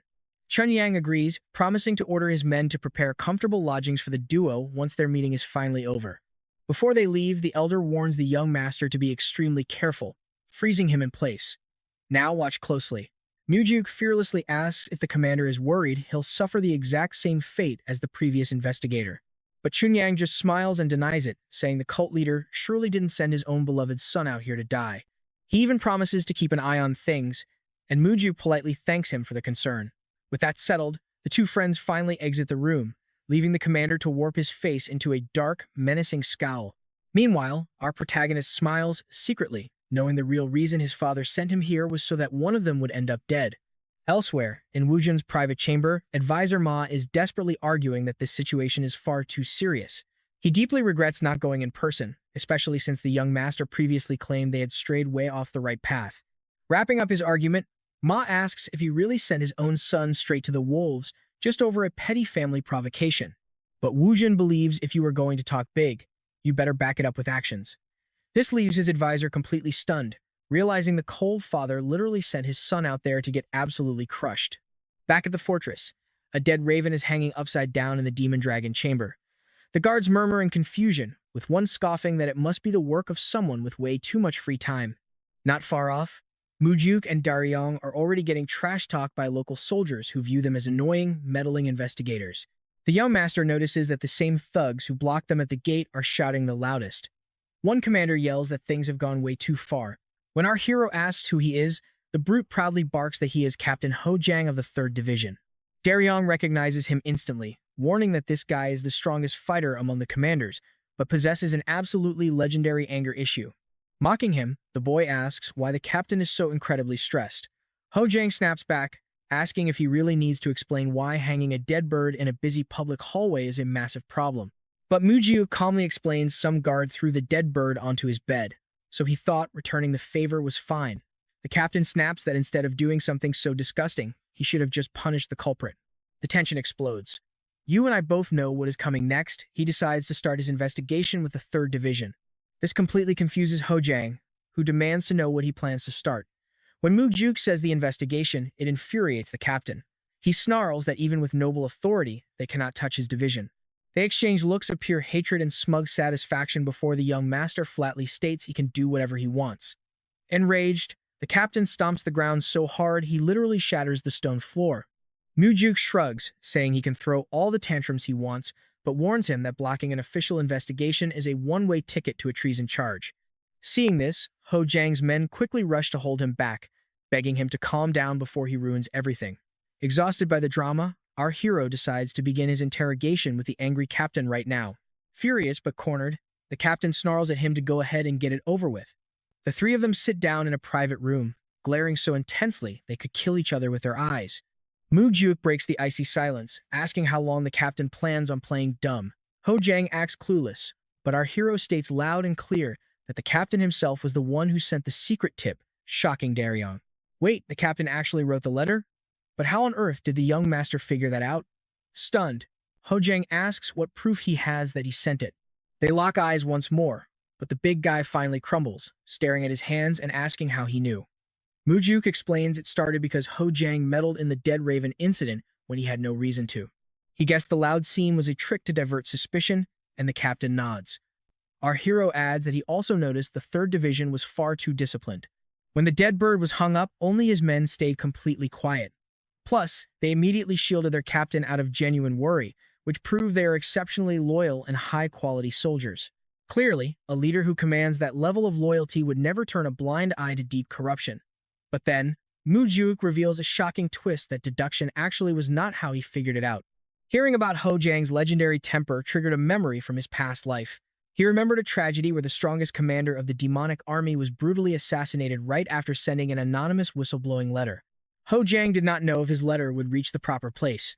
Because of that, he left out the specific details, never expecting the young master to show up as the investigator. When Mujuk asks what he thought when they arrived, the captain honestly admits he thought they were dead meat.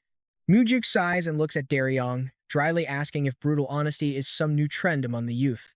His friend awkwardly apologizes, reminding him that the young master is actually the youngest person in this room. Getting back to business, our hero asks what is really going on here. Ho Jiang spills everything, revealing that Chunyang has been secretly using the guard for personal profit, renting soldiers out as private escorts for cash. This shocking revelation stuns the duo. Mujuk expected simple bribes from local clans, but running an illegal mercenary ring within the demonic army was on a whole different level of absolute corruption. Daryong asks how they could pull this off, and our hero replies that a massive chunk of the demonic guard is likely in on it, especially the elite First Division. Ho Jiang is stunned and asks how he figured that out.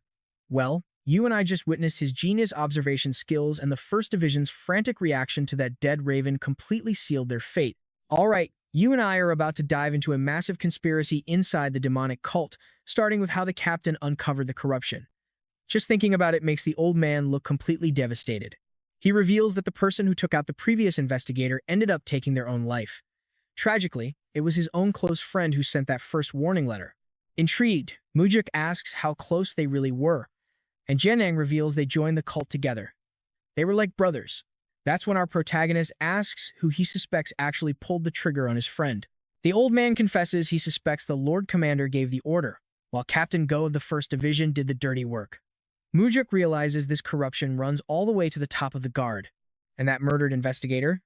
There's absolutely no way his father or the chief strategist were completely in the dark about it. They likely wanted to see if our young master could survive a clash with Qi, the guard commander.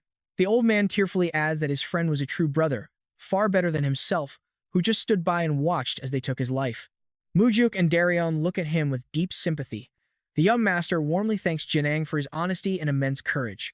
In that moment, all the pain the old man bottled up finally overflows, and he breaks down in tears. Seeing this, Mujuk feels a spark of hope that they can actually fix this broken sect. Once they step outside, Daryon admits that Mujuk is completely different from the rumors. Intrigued, the young master asks him what kind of rumors are spreading. Daryon hesitantly explains that people say he is totally unfit to become the next celestial demon. But our hero just smiles, telling him it is fine, since that sounds more like a compliment to him, leaving Daryon totally baffled. He explains that being deemed fit for the role of celestial demon is actually no compliment at all. Don't blink, because what he says next is going to completely blow your mind. He refuses to rule through fear, asking a stunned Daryon if it is finally time to destroy this rotten system once and for all.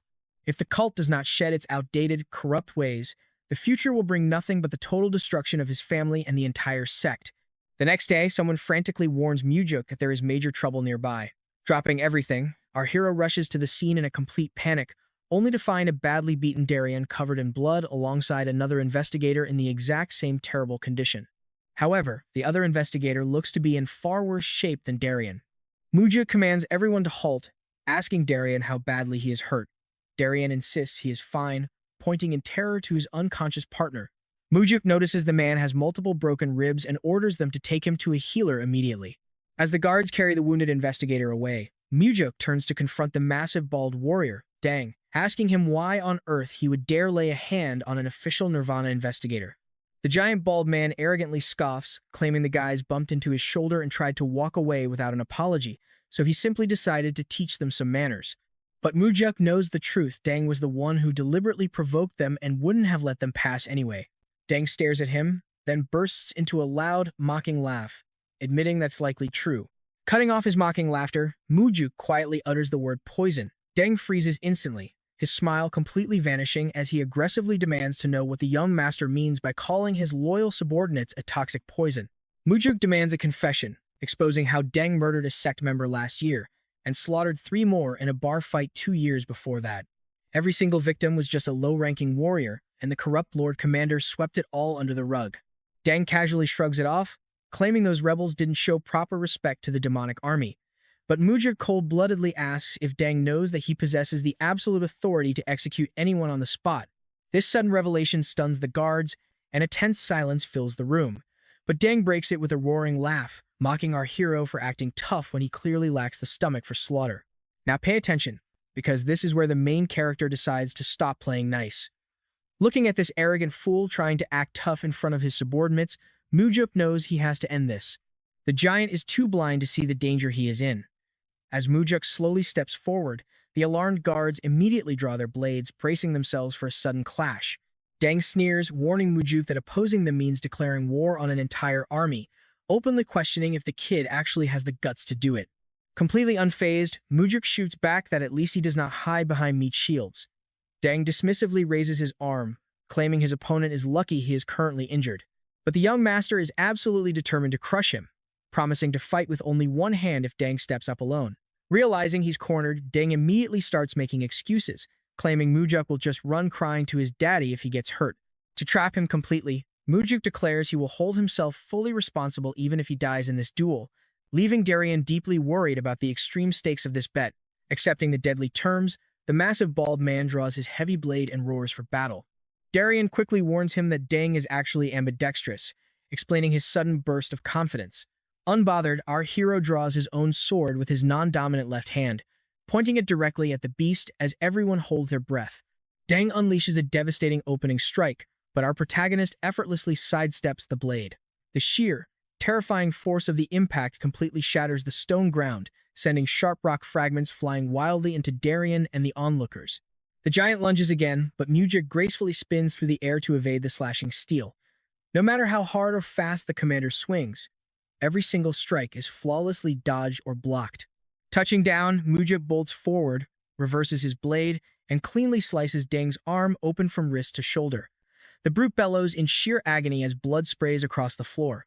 Pressing the attack, Mujuk brutally bashes him across the face, shattering his teeth with a heavy sword hilt. As Deng collapses, his panicked guards draw their weapons, charging forward to protect their fallen commander. Darien shouts a warning, but Mujuk does not flinch. Facing the incoming guards, he effortlessly neutralizes 3 of them in a single, lightning-fast motion.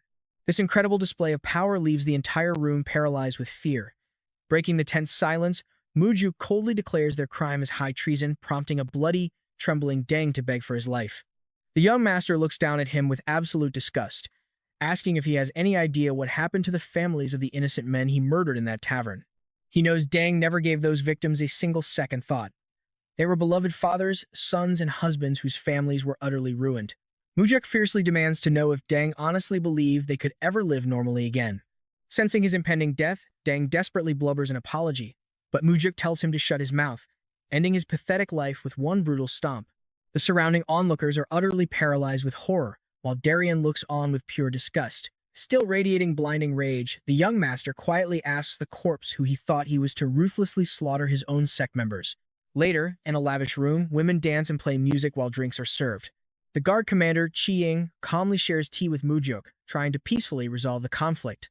He casually explains that Deng was only chosen due to a severe lack of better options, admitting the man was highly problematic. So what do you and I take from this? Well, clearly, loyalty means absolutely nothing to these corrupt leaders who throw their own right-hand men under the bus just to save themselves. All right, you and I are jumping into a crazy situation. The dead guy was a demonic army commander, so pushing this case hurts our main character. That is why the elder suggests they bury the matter right here. Losing 1 commander and 3 minions was already a heavy blow. Mok appreciates the gesture and agrees that wrapping this up quietly is the best move for everyone. But there is still one major snag. What snag? The commander asks. Our hero points out that without a report for his superiors, there is 0 proof this was ever an official investigation. Chang Yang tells him to just fake it, but Mok says that is impossible. The intercepted letter clearly mentions taking bribes for outside hits, and there is no way they can cover that up. The commander goes quiet, thinking it over, until our main character breaks the silence. He reminds him that he needs rock-solid proof to officially close this case. Mok keeps his eyes locked on the captain, dropping a heavy truth. He says it is actually the commander himself who needs to hand over that proof. Later, our hero drops by Darien's room, wanting to check on his wounded buddy. Darien lets him know that the sect therapist is already inside taking care of him. The short guy expresses his gratitude for getting his partner some help. Darien insists it was the least he could do, since they have been working side by side for so long. Darien looks surprised, but their chat gets cut short. A voice welcomes our main character back, revealing the legendary demonic doctor, the absolute best healer in the entire sect.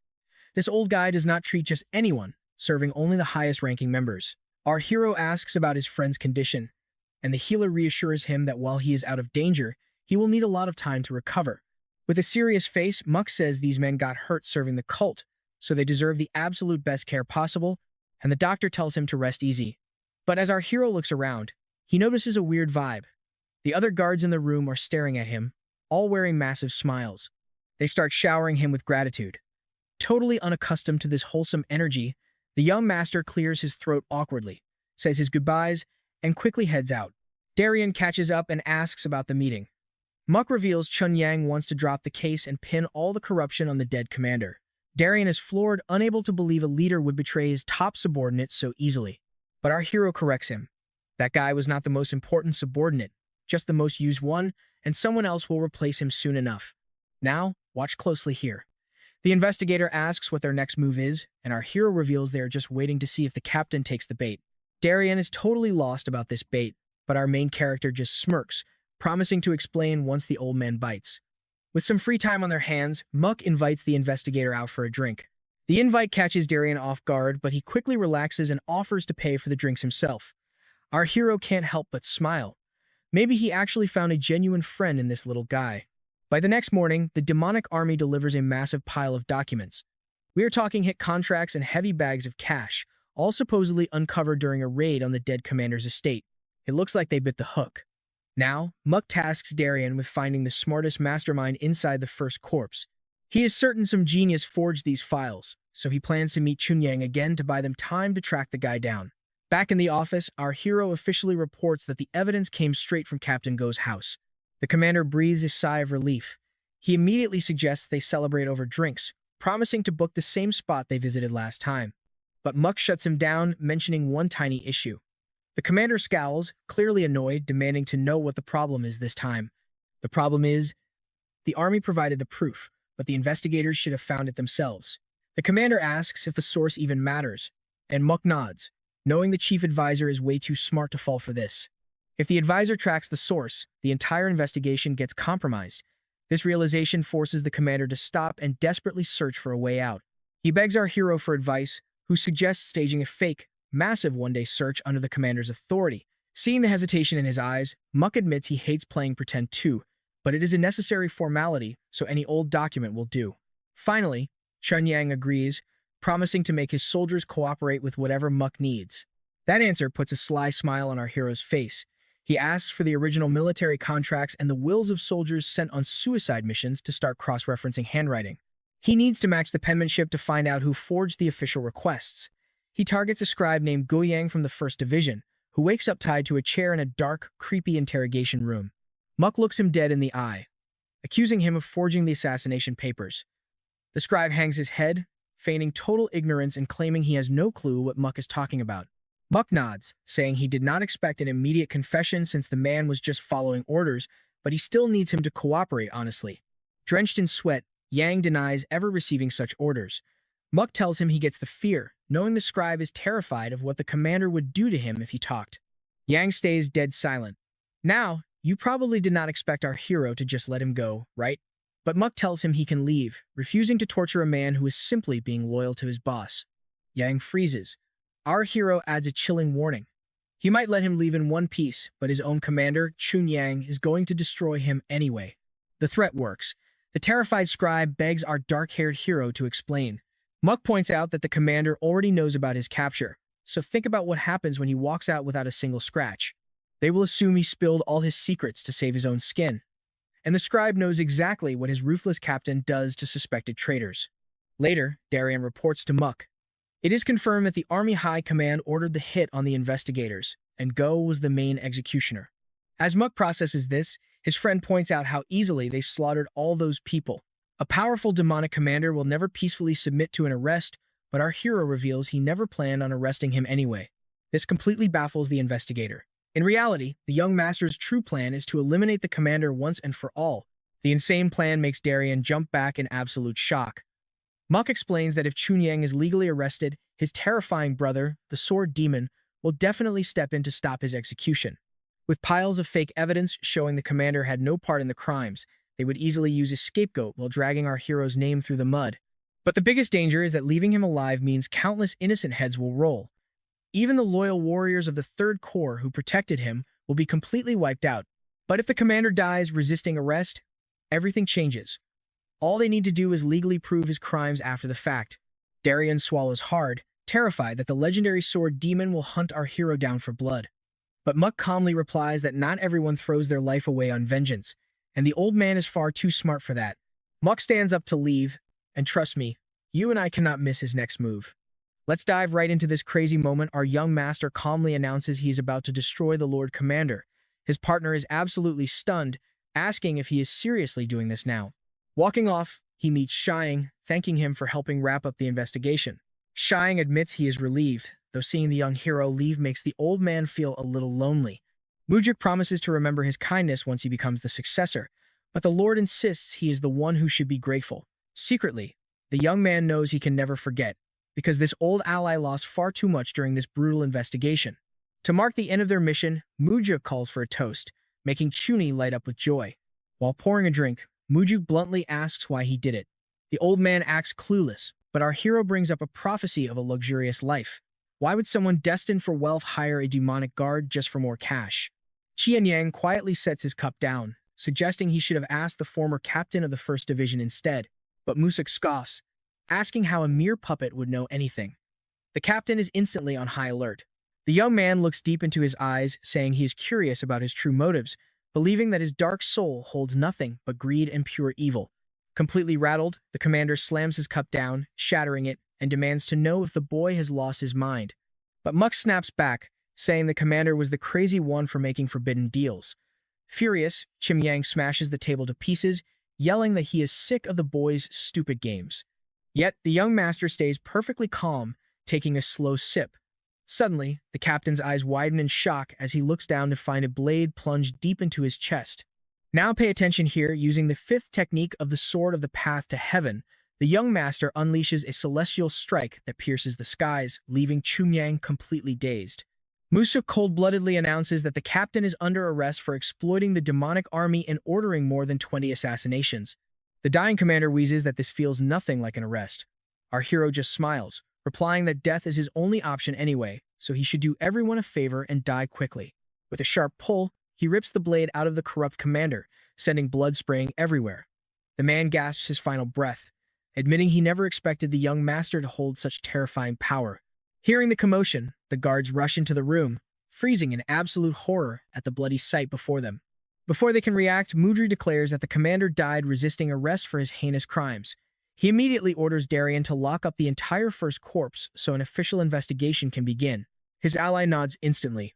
Next, Muck commands Jan to rally every single guard pavilion to round up the rogue First Division. He reveals he has the Chama's personal authority to make these critical decisions, meaning his orders must be executed without any delay.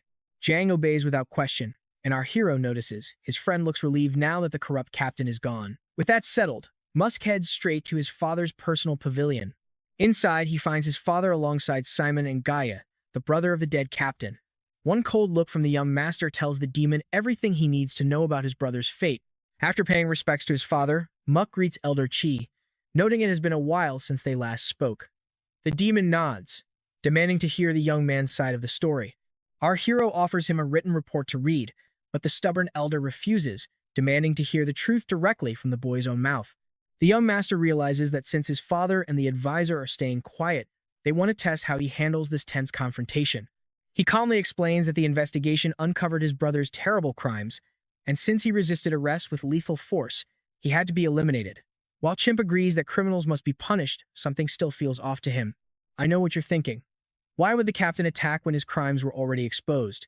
He might be pathetic, but he isn't that stupid. And honestly, that's a very fair point. The captain would have surrendered and begged his brother for backup, which is exactly why Mujuk silenced him before he could speak. Instead, our hero shrugs, suggesting the proud old commander simply couldn't handle the humiliation of being brought down by someone so much younger. Hempa presses on, noting he saw the body and noticed his brother was killed with a single stab to the chest. He marvels at how everyone underestimated the boy, who managed to take down a veteran warrior with just one blow. He looks over, saying he must credit the boy's father for such talent. The demon elder is secretly seething, but he cannot touch the Chama's own son. Shimpa flashes a forced, fake smile, claiming he is glad the boy is telling the truth. Meanwhile, Muck plays his part perfectly, pretending to feel deeply sorry for being forced to take his brother's life. This is incredibly strange. Despite Muck killing both his prized disciple and his brother, the elder shows zero rage. He should be absolutely furious. After a tense silence, Lord Wujun steps in, suggesting the elder go rest while they arrange the funeral. The old man offers his thanks and leaves. As the sword demon passes him, Mujik wonders if the old man is holding back a complaint to his father about being treated so unfairly. Once the doors close, Mong praises the boy, saying his evidence was flawless. He asks if the young master sustained any injuries, but Mujik assures them he is perfectly fine and thanks them for caring. As Mong starts to say something else, Mujik questions him, prompting the elder to brush it off.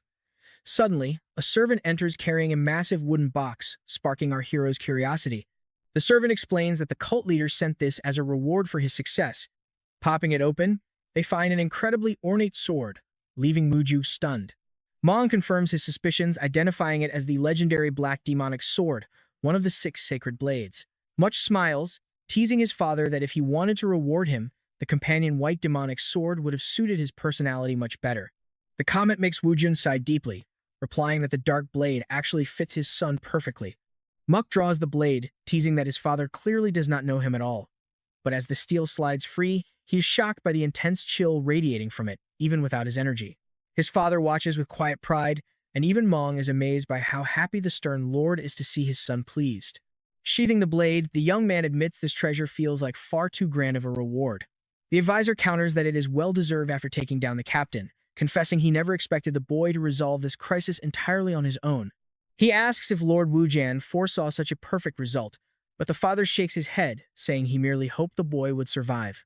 Mujuk, however, knows his father is just playing tough. He is absolutely positive his father only sent him because of deep trust. The Lord knew his son had fully mastered the ascending sword and consumed the rare essence pill, meaning he would not be easily defeated by anyone. Though his father could not have predicted the exact details of Qin Yang's demise, looking at his new sword, and that is where we leave it a clear, powerful warning to Qi that the father fully backs his son's actions and nobody had better dare touch him. You and I are about to dive into an epic tale where Muck bows in deep gratitude, thanking his father for the legendary blade. The gesture itself means everything to him, and while Lord Wu Jun looks secretly proud, he coldly dismisses his son. As he steps away from the celestial demon's pavilion, a familiar voice calls out, stopping him for a quick chat. It is Elder Shi, and the young man is definitely not foolish enough to let his guard down. Walking over, he proudly flaunts his brand new sword, mockingly remarking that this summer is turning out to be much hotter than usual. Furious and full of pure hatred, Shi screams, demanding to know how he dared destroy his brother, threatening to rip him to pieces and throw them onto the grave.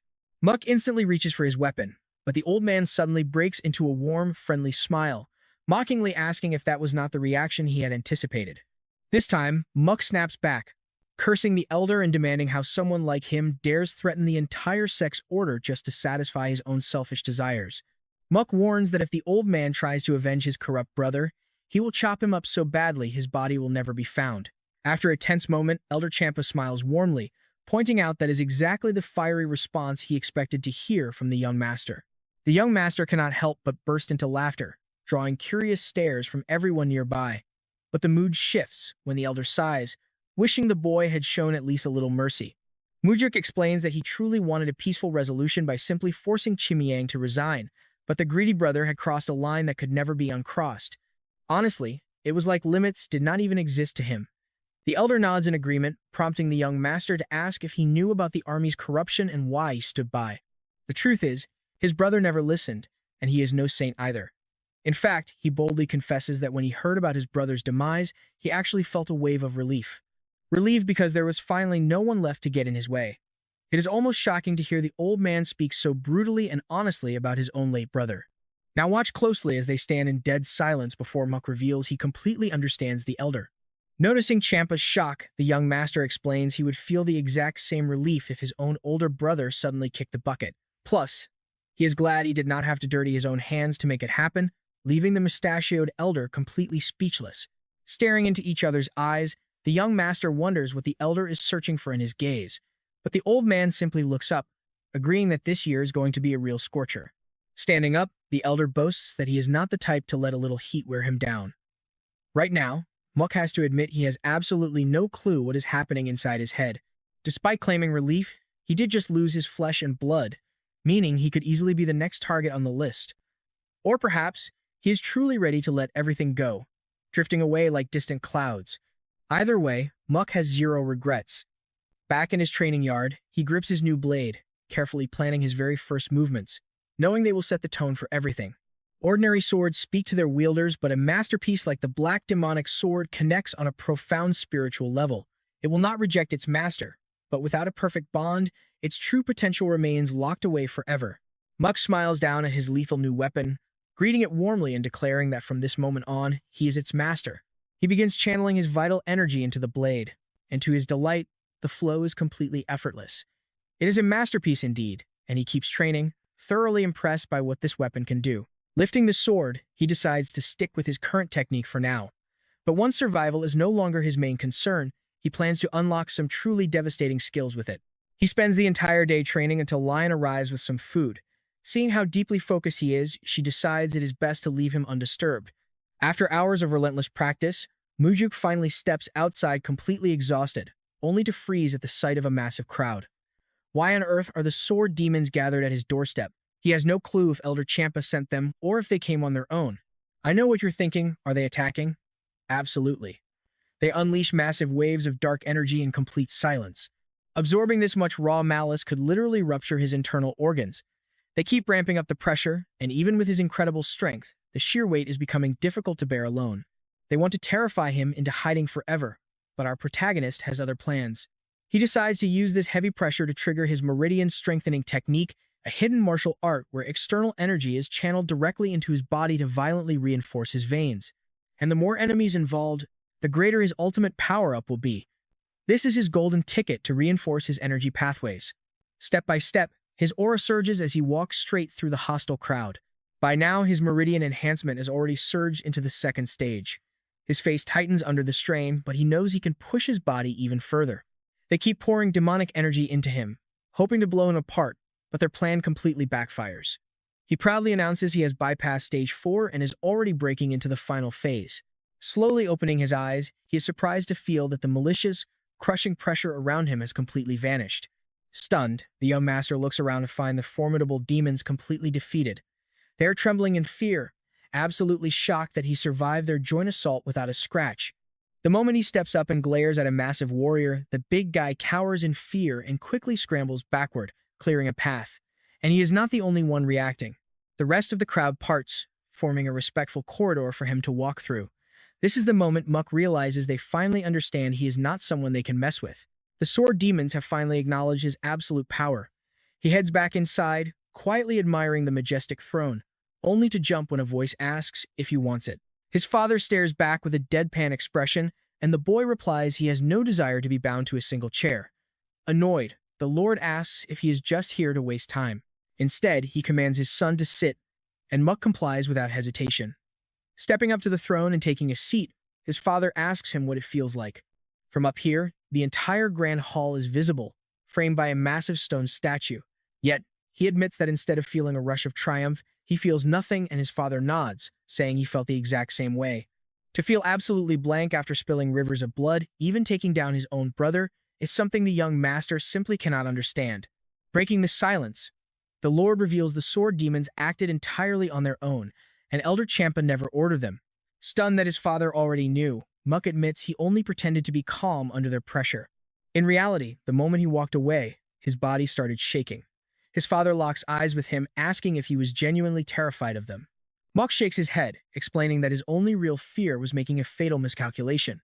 If even one of them had snapped and attacked, he could have died on the spot. Even if he survived, wiping out the sword, demons would have completely ruined his chances of becoming the successor. So what do you and I take from this? Muk admits he strangely missed his father in that dark moment, but the Cold Lord simply leaves him with a brutal truth: a true demon never looks back. Let's jump right into a moment that completely shocks our protagonist. His notoriously cold father is actually trying to console him. His father keeps that classic stone face, so the son breaks the ice with a wild suggestion. He wants to swap out the terrifying statue in the main hall for a woman. Specifically, one of the legendary 4 flowers of the Central Plains. He jokes about placing one in each corner to brighten up the mood, but quickly realizes he crossed a line as the old man glares back in dead silence. Getting up, our main character claims he is starting to babble and says it is time to leave, asking the Lord to remain seated. Walking down the steps, the young man suddenly stops, looking back at his father with a surprisingly solemn look on his face. He straight up asks if he has permission to eliminate Chiha. A heavy silence fills the room before the old man bursts out laughing, mocking his son because even if he could defeat the demonic army's commander, he has zero chance against Chia. Unfazed, the boy asks why his father set up this conflict in the first place and demands he take responsibility. To his surprise, Wujun actually agrees. He decides to take full responsibility by naming his son the new leader of the prestigious Nirvana Pavilion. That meant running the inspector's office. The patriarch asks if there is an issue, reminding the boy he wanted to restore order and strict discipline back to the sect. Our protagonist wonders if the old man is just using him as a pawn to clean up his own delayed messes. Or worse, maybe his father does not even care if he survives this dangerous game of chess between them. Ultimately, the young man decides to stop overthinking his father's motives. He will just react to what is right in front of him. After all, Wujun is the kind of master manipulator who would feed his kids secrets, only to throw them into a death trap for his own benefit. So our hero tells his father that if he is sending him straight to the wolves, he should at least give him some protection. The patriarch asks what exactly he wants. Now, pay attention here, because the young man requests entry into the legendary archives, catching the Lord completely off guard. This exclusive archive was a sacred treasure vault containing rare, ancient manuscripts. Only an elite, select few were ever permitted inside. The Lord warns him that if he expects to master some ultimate technique in a week, he is dead wrong. Just reading the complex titles would give him a headache. And he is right, the place is stuffed with countless secret, forbidden manuals. Even if he got incredibly lucky and stumbled upon the best manuscript, it would barely match his current sword style. Still, the young master just smirks, eager to test his luck. Sensing a trap, his father admits he cannot figure out what kind of scheme his son is plotting, causing the boy to break a nervous sweat. Despite his doubts, the patriarch grants him access to the archives for 7 days. The young master bows in satisfaction, ready to step inside what is essentially a massive, grand library. In his past life, the protagonist had returned to the demonic cult only to steal the evil spirit required for his regression ritual. Back then, he was barely clinging to life. Decades had passed, and with his scarred, unrecognizable face, absolutely nobody knew who he was. It took painful years of climbing the ranks from a mere warrior recruit to finally secure an audience with the new sect leader. That is when he first heard whispers of the 4 steps of the Wind God, an ultimate mobility technique with only 4 movements. It was rumored to be the perfect support art for celestial demon combat. Somehow, that sacred knowledge was lost to time. But rumors claimed the last person to ever lay eyes on the legendary technique was none other than the former sect leader, Utoju. Flashbacks show the former leader boasting that he conquered the sect solely because he unearthed those legendary steps inside the archives. You might be wondering why the manual was considered lost if it was in the library. Well, his master explained it was never kept on the shelves. Cut to the present, and you and I can see him spot a dusty book wedged under a rack. Lifting the heavy wooden frame, his mind drifts back to the old man's answer. The secret manual had been shoved underneath to balance out the 19th bookshelf. Finally, our protagonist grips the ancient, dusty book. It had been holding up that shelf for so long, the wood was permanently imprinted. He carefully flips it open, greeting a bold opening line. 4 steps are all you need to traverse the heavens. The style is built on 4 core forms: the shadow step, the blink step, the piercing step, and the agility step. First up is the shadow step, designed for stealth. Originally used to slip past a single guard, mastering it meant you could literally vanish into thin air, even while a whole crowd of enemies was staring straight at you. Next is the blink step, an ultimate defensive maneuver against unblockable strikes. It is the ultimate survival tool, keeping you alive even when the odds are 0. Then comes the piercing step, allowing you to charge headfirst into close range and exploit any tiny gap. It is a lethal advance that bypasses any defense the enemy throws up.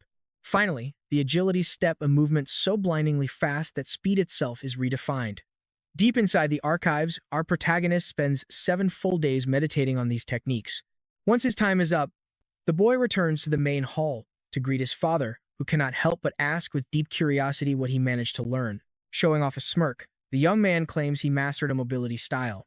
When his father asks which one, and the boy mentions the legendary Wind God steps, the old man is visibly shaken. He instantly lashes out to strike his son, snapping that he is not in the mood for jokes, demanding how he could learn a lost art. But the boy calmly replies he would never dare lie about something so massive. Glaring skeptically, the Lord challenges his son to demonstrate this impossible skill. But our clever protagonist asks what kind of reward he gets if he succeeds. Taking a deep breath, the old man offers a simple deal. Prove it, and I will spare your life. Fair enough. Our main character unleashes his raw energy, preparing to execute the shadow step. His father watches closely, utterly stunned by the sudden pressure. The floor beneath him begins to glow as his eyes snap open, activating the first step. As his feet literally begin to dissolve into thin air, his father makes the most shocked face we have ever seen him pull. The boy glides across the room in a mystical dance, his legs completely vanishing from sight. At certain moments, it feels as though his entire spiritual presence has been completely erased from existence. Stunned by the display, the father demands to know where he learned this ancient art. The boy simply shrugs, saying it was in the archives. Gritting his teeth, the patriarch steps forward with fury. He snaps that he is not buying this ridiculous lie. Furious because he knows for a hard fact that the legendary wind god manuals simply do not exist inside that library. But our protagonist stands his ground, insisting he found it there. He has zero doubts about his discovery. The old man is absolutely flabbergasted by the kid's sheer audacity to keep lying straight to his face. With a sly grin, our hero asks if his dad is absolutely sure he checked every single corner, hinting the book was just misplaced. Hearing this, the patriarch realizes his son knew exactly where it was all along. But the boy just plays dumb, claiming he stumbled on it completely by accident while searching for a different skill. His father glares with intense suspicion, but our main character keeps a perfect, unshakable poker face. Finally giving in, the Lord asks where the book was hidden. The boy replies that it was acting as a wooden leg under a broken shelf, and he found it while trying to level the rack. The father sighs, muttering that he assumed his son would destroy the most vital pages of the text afterward. When the boy asks how he knew, the old man smirked, admitting it is exactly what he would have done. Walking back to his grand throne, Wu Jun orders him to recite the manual. Trust me, this wild masterclass is just getting started, and you won't want to miss what comes next. Alright, you and I are diving into a wild regression story.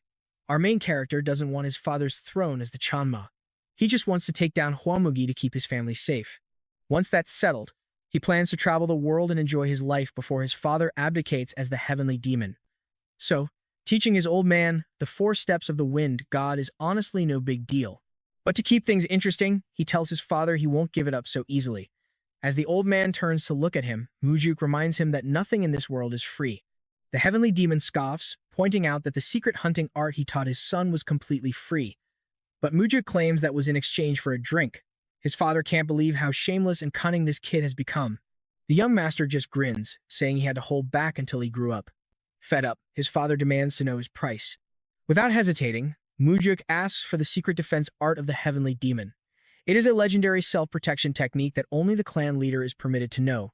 Mastering it is basically like getting an extra life. But his father shuts him down immediately. It's strictly for the Cheonma and his official successor. That's when Mujuk suggests they simply keep their lesson a secret. He explains that the defense art isn't flashy or easily noticed by outsiders, meaning they can train in secret and no one will ever know. The patriarch falls silent. Deciding to wrap things up, the young master says his goodbyes and tells his father to send for him if he changes his mind. But before he can walk out, Cheon Woojin speaks up. He agrees, but demands to learn the 4 steps first.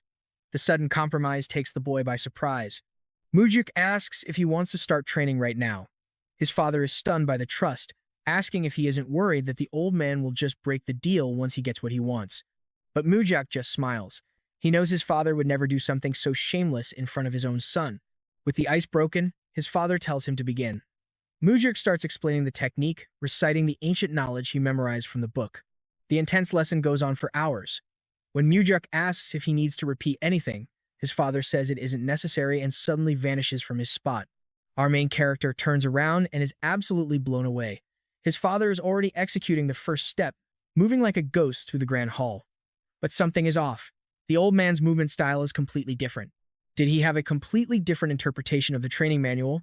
As the heavenly demon stops, he admits that this footwork is indeed a masterclass technique. This marks Mujak's biggest departure from his original timeline. True to his word, his father prepares to teach him the ultimate defense art, warning the boy that he will only explain it once. The boy nods, bursting with excitement. But after their training session, he walks out sporting a brand new bump on his forehead. Seeing this, Lion panics and starts cursing whoever dared to hit him. Mujuk quickly stops her, explaining he got it from sparring with his father, leaving her completely speechless. A quick flashback shows Mujuk sitting in a lotus position, diligently memorizing his father's sacred defensive techniques. After mastering the technique, he happily tells his father that he is glad they share a secret now. But the grumpy old man just smacks him on the head, telling him to stop being so cheeky. In the present, Mujuk asks if Anne is going to avenge him. She deadpans that her job is protecting, not attacking, making him smile at her rare humor. He stops and calls out to her. As she looks up in confusion, he promises that he is absolutely going to cure the painful side effects of her physical training. She just needs to hold on a bit longer. Mujuk explains that he wants to change the sect so people no longer have to sacrifice their lives. He wants to build a world where she doesn't have to force herself to fight. He smiles warmly as her eyes light up. But then, Mujuk steps closer, telling her to listen carefully to his next words. She nods, completely unprepared to hear him say, "I am officially relieving you of all your duties, effective immediately." Shocked, she asks if he is actually firing her as his personal bodyguard. But Mujuk smiles, adding that she is actually being promoted to captain of the Phantom Shadow Corps. She is totally bewildered since no such group exists in the sect. Mujuk laughs and admits that is because he hasn't actually created it yet. How can she lead a squad that doesn't even exist? The young master rephrases his offer, asking if she would be willing to build it by his side. Now, pay attention here, this is where his real grind begins. After she formally accepts, Mujuk spends the night realizing that starting an elite faction is going to be incredibly tough. Running a secret organization requires massive funding. To get those resources, he plans to exploit a major incident he remembers from before his regression. In the bustling crowd, a warrior named Dang Yang shouts a warning. He is leading a high-paying, high-risk escort mission, meaning every recruit needs to stay completely focused. Dang Yang warns that anyone who slacks off will be executed on the spot. He then notices Mujuk, noting that the kid joined through a special recommendation. The leader asks if he can actually fight, and Mujuk cheekily responds, asking if the man would even perceive his blade. Dang Yang tells him to drop the attitude or he will lose his head. Mujuk playfully backtracks, promising to be a perfect soldier as long as the pay is good. You and I both know escort missions are never simple. This time, he must protect a mother and daughter while ensuring everyone survives this perilous trip. He waves to the little girl inside who shyly waves back as her mother nods in greeting. With preparations complete, the caravan sets off, ready to guard them at all costs. Once night falls, they camp in a dense forest. Dang Yang passes out rations, urging everyone to eat up because they might not get another meal for a while. A recruit complains about the tough dried meat, but his companion tells him to stop whining and eat so he can keep his strength up. Mujuk remains highly alert, remembering that in his past life, mercenaries were slaughtered here by a mysterious group. Late into the night, a violent coughing sound breaks the silence. Mujuk looks over and sees one of the guards violently vomiting blood on the ground. But he is not the only victim. The other soldiers are collapsing, suffering the exact same agony. There's only one explanation. The food they all shared was poisoned. Suddenly, a voice asks how he is still standing. It's Dang Yang, the traitor who poisoned the rations. Mujuk coldly reveals that he didn't touch a single bite of that garbage. Unsheathing his sword, the leader growls that the boy should have died with the others. It is terrifying that their own commander orchestrated this mass poisoning. Mujuk calls him pathetic, asking if murdering his own men for cash is his only skill. Trust me, you and I are about to see this traitor deeply regret his life choices. Alright, you and I are about to dive into an epic story as these greedy mercenaries boast about buying booze and women after the job. Our hero, Mu, wonders if that is their only motivation, but the irritated thug tells him to shut up. Suddenly, a mysterious leader appears with a squad of masked assassins, announcing the job is already done. Even from a distance, our hero can sense these killers are highly trained professionals. Dang Yang cheers for backup while the masked leader orders the targets to step out of the carriage or get burned alive. Trembling in absolute terror, the mother slowly opens the door and steps out, tightly clutching her frightened daughter. The leader scoffs, mocking them for hiding like rats in a hole. Weeping in despair, the mother begs Master Guan to show mercy and spare her innocent child. The ruthless commander pauses, pretending he might actually grant her request out of old friendship. But his face twists into a cruel grin as he barks out a laugh, asking if she truly expected mercy. He demands she get down on her knees and beg like the trash she is. The poor little girl cries hysterically, holding onto her sobbing mother as their world shatters. Desperate, the mother offers 10 times his bounty just to let her daughter go. But Guan sneers and tells her to save her breath, revealing that they have already captured the girl's wealthy father. Guan watches in utter confusion as our main character casually waves at the hostages. He demands to know who this kid is, and our hero calmly introduces himself as the paid bodyguard hired to protect them. Surprised, Guan asks Dang Yang if this brat is one of his men, but Dang explains the kid is just an annoying bystander. Losing patience, the commander orders his henchmen to slaughter our protagonist, and the thug lunges forward with his weapon drawn. Our hero just sighs, calling them pathetic street thugs who would easily betray their own master. He warns the executioner that he won't be getting paid at all and will likely end up dead and penniless instead. The insult triggers Guan, who angrily demands to know who he is calling street thugs. Our main character calmly replies that if there was not a child present, his insults would be 10 times worse. Furious, the group leader wonders if this kid has a death wish for speaking to him so disrespectfully. Now watch closely, because our main character just hit a major nerve. The annoyed leader completely loses his cool and orders his entire squad to slaughter our boy first. Then, our hero points at Dang Yang, noting that since they are killing him first, Dang is definitely next. The shocked thug turns to ask his master if it is true, but before he can speak, a blade pierces his neck, dropping him instantly. Standing behind him, Guan mutters that the useless idiot could not even handle a simple task, cursing himself for trusting a weakling. Looking down at the fresh corpse, our hero remarks that the fool basically signed his own death warrant this morning.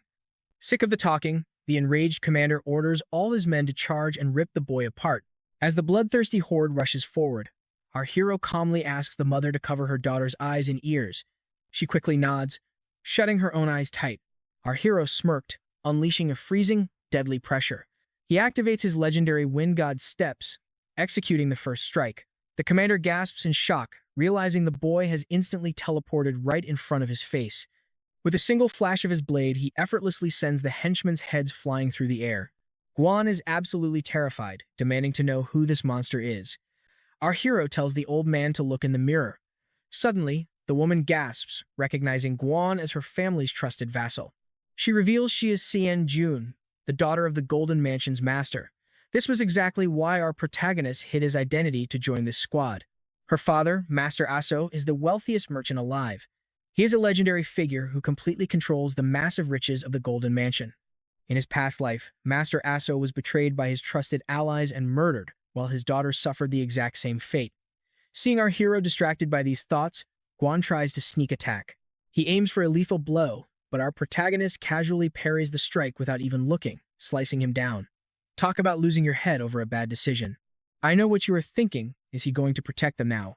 Well, Saiyan is stunned as our hero finishes the traitor off, lecturing him about cheap backstabs. Now alone with her, he casually mentions his protective services just got much more expensive. But gold is no issue for her. Her family is ready to pay literally any amount if it means saving her beloved father. With the contract sealed, they head straight to Guan's original destination. Seeing the carriage approach, a wealthy bearded villain rejoices, believing his master plan has succeeded and his ultimate prizes have finally arrived. But his jaw drops when the door opens, demanding to know who this random kid is and where his top assassin went. Our hero nonchalantly explains that Guan has kicked the bucket and he is the sole survivor. Shaken by the news, the villain demands to know who could defeat him. In his signature cheeky style, our hero describes the attacker as an incredibly handsome, young master. The boss explodes, furious that his prisoner is praising their enemy. But connecting the dots, the mastermind realizes this brat is the killer. This guy actually has some brains. Instantly, he commands his private army to surround the trio with their swords drawn. The boss mocks him, saying if he wanted to play savior, he should have run away instead of walking straight into the mouth of a hungry tiger. But our hero just chuckles, asking where this tiger is, because all he sees are disloyal dogs biting their master. Saiyan trembles in fear as the guards close in on them. The leader hesitates. This kid easily wiped out Guan, strolled right into their base alone, and is completely unfazed while surrounded.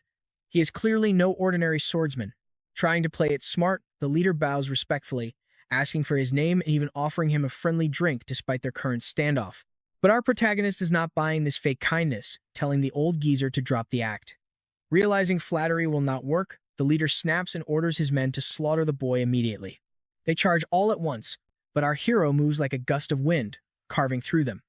They quickly realize his speed is completely out of this world. They never stood a chance. Using his legendary wind god techniques, he sweeps through the battlefield like a hurricane. While Saiyan shields her daughter's eyes, the corrupt merchant watches in absolute horror, realizing he picked a fight with a god. Standing amidst a pile of his fallen guards, the terrified leader begs to know his true identity. But our hero plays it cool, claiming he is just a simple mercenary hired for a hefty fee. Desperate, the fat merchant offers to pay him double to switch sides. Our hero smirks, asking if his pockets are really that deep. The coward eagerly nods, promising an amount of gold that could change a man's life forever. But our hero declines, pointing out that if someone wants to change their life, they should not do it by robbing their own master. As the villain bites his lip in frustration, a loud voice cuts through the air, ordering him to drop his weapon. Another scarred thug emerges from the shadows, holding Master Aso hostage. Seeing this, Seian screams out for her father in pure panic. The fat merchant sighs with relief, smugly demanding our hero drop his sword unless he wants to see the old man die. Instead, our hero slowly raises his blade toward the sky, baffling everyone. An invisible shockwave tears through the ground toward the hostage-taker, leaving everyone totally confused. Trust me, you and I are going to want to see what happens next. You and I know what they did not. The young master was unleashing his fourth sword form, flaming heavens. The fat chief starts screaming, but Mu just glares, asking if he still stands by his big words. Watching the deadly kid walk closer, the heavy man stumbles back in absolute terror, desperately begging him to wait. But negotiation time is over. Muju coldly tells him to fight with everything he has to survive. The terrified enemy sweats buckets, hoping the boy drain all of his energy on that last massive sword aura attack. Drawing his blade, the desperate man strikes first, hoping to end this kid instantly. But to his absolute shock, our main character casually blocks the heavy strike without breaking a sweat. Yet, the sheer impact leaves the heavy man's palms bleeding against his hilt. Desperate, he vows to channel all his strength to end this, only for his foe to block him again. Infuriated, he strikes once more, shattering the ground beneath them. The intense steel-clashing battle continues, neither landing a fatal blow. But suddenly, the big man grows overly confident, foolishly convinced that Mujuk is finally running out of steam. After all, the kid is only defending. Just a little more pressure and he wins, or so he thinks. Suddenly, a cold, sharp pain pierces straight through his chest. The young master's sword has run him clean through. Calling him pathetic, Mujuk mocks him for choosing greed over training. He reminds him that as the chief bodyguard trusted to protect the Golden Mansion, committing such a betrayal was his ultimate, unforgivable sin. Slowly, the boy rips the blade out, tearing his target open. He suggests the greedy man become a merchant in his next life since he loves money so much. With the battle finished, Azu deeply thanks our hero. The grateful old man vows to never forget this debt, as his family was saved from total ruin. He asks for his savior's name. Muk simply introduces himself as a passing swordsman, making Azu laugh. No ordinary wanderer could crush elite guards so easily, which secretly flatters the boy. Seian chimed in, reminding her father that she had already promised their young savior a massive financial reward. Her father beams, praising her smart decision. He assures the young swordsman that they will absolutely honor that vow, telling him that if it is gold he wants, he has come to the perfect place. Muk grins internally, since cash was his entire motivation anyway. Once inside the mansion, Azu explains that while saving their lives deserves their entire fortune, giving away everything is practically impossible. Muk agrees, saying he would never demand that much anyway. Azu suggests that instead of choosing a set reward, the young warrior can simply carry away as much gold as his own hands can hold. The wild offer actually stuns our hero. The only rules: no carts, and absolutely no outside help. But using his own internal energy to lift the weight was completely fair game. Amused, Muk warns the master that his internal energy might allow him to take way more than expected. But Azu insists that without his blade, his family would be dead already. High rewards are only fair. Muk is thrilled his deadly efforts paid off and warmly thanks the generous old lord. Azu slowly unlocks the massive vault gate. As Muk steps inside, the family watches with anticipation. Seian whispers that with his insane martial strength, he will carry out an absolute fortune, asking if her father is truly certain. The bearded lord asks if anything in that vault matters more than the miraculous survival they just experienced. You feel that warmth too, right? He adds that keeping his daughters safe is reward enough, deeply touching Seian as they realize this young warrior is hiding immense power. But her father noticed something far beyond combat talent, an indescribable, heavy aura radiating from the young man. He had met legendary figures, but none so young, poised, and uniquely commanding. Gold can always be remade, but building a lifelong bond with a future powerhouse like him, that was a once-in-a-lifetime opportunity they could not waste. That is why the master does not care how much Muk takes. The heavier his loot, the deeper their bond will grow. His wise words touched Seian deeply. Meanwhile, back at the Heavenly Demon Pavilion, our young master has already successfully sold off every single valuable treasure he took from the vault. Since no single shop could afford his haul, he traded across various markets. This clever operation bagged him an insane 38 million in cash, more than enough capital to launch his new secret organization. He steps into the throne room where his father sits with Mong, reviewing critical reports that dictate the very future of their dark sect, decisions that decide who lives and who dies. Muck wonders if this bloody path makes his father happy or if he is just trapped in a role he hates. His father speaks, noting he knew of his sudden absence. Muck casually admits he left to gather some personal funds, an incredibly rare sight for a lazy young master. After all, he cannot leech off his powerful father forever. Muck explains he needs massive funding, immediately drawing suspicious questions from the patriarch. Now pay attention, because he boldly reveals he is building his own faction, shocking everyone. He explains he needs his own army to combat the supreme demons, but Woojun instantly forbids it. He warns that if Muck starts a group, his ambitious brother will demand one too, splitting their entire family and the sacred cult down the middle. The rejection does not surprise Muck at all. Smiling, the boy pulls a heavy package from his cloak, calling it a special gift for both his father and the curious Mong. Woojun unwraps it instantly, demanding to know why there is so much gold. Muck casually replies that it is his father's new allowance, putting the old lord on high alert. While the boy grins, Mong sweats nervously, and his father looks incredibly stunned by the bizarre gesture. Regaining his composure, the patriarch states he already has endless wealth.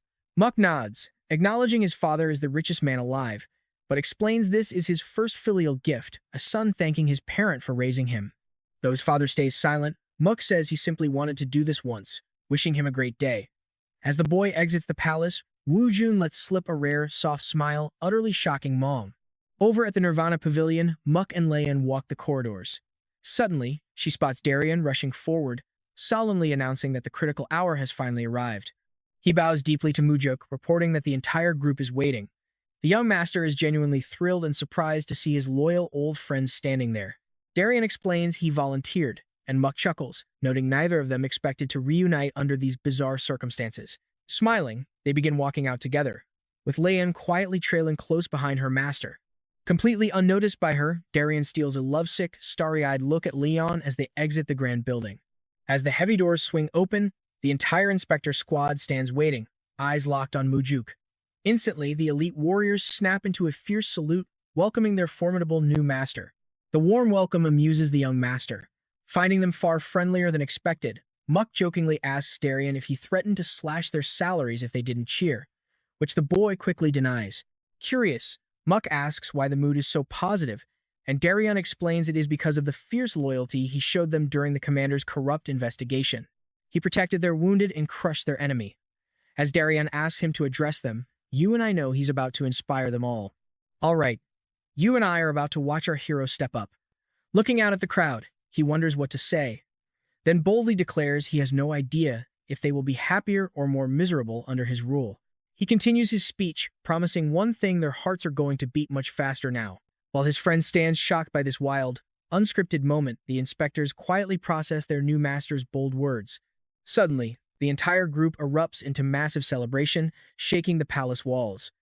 The happy vibes are unmatched, until Mujuk gets handed his very first official job. Sitting in his new office, Darien explains that this file covers a heavily covered-up incident, one that the young master himself had specifically asked to review. A completely exhausted Mujuk asks if this drama involves Chia again. His friend admits he hated to bring her name up, but this fresh, recent incident fits his exact search criteria perfectly. Lion warns him that the sword demon is already on a hair trigger and Mujuk needs to stay calm. But Mujuk argues that these files show pure injustice impossible to ignore and begs her to look them over and do whatever she can to help. Skimming the document, she sighs deeply and agrees the chief must take action.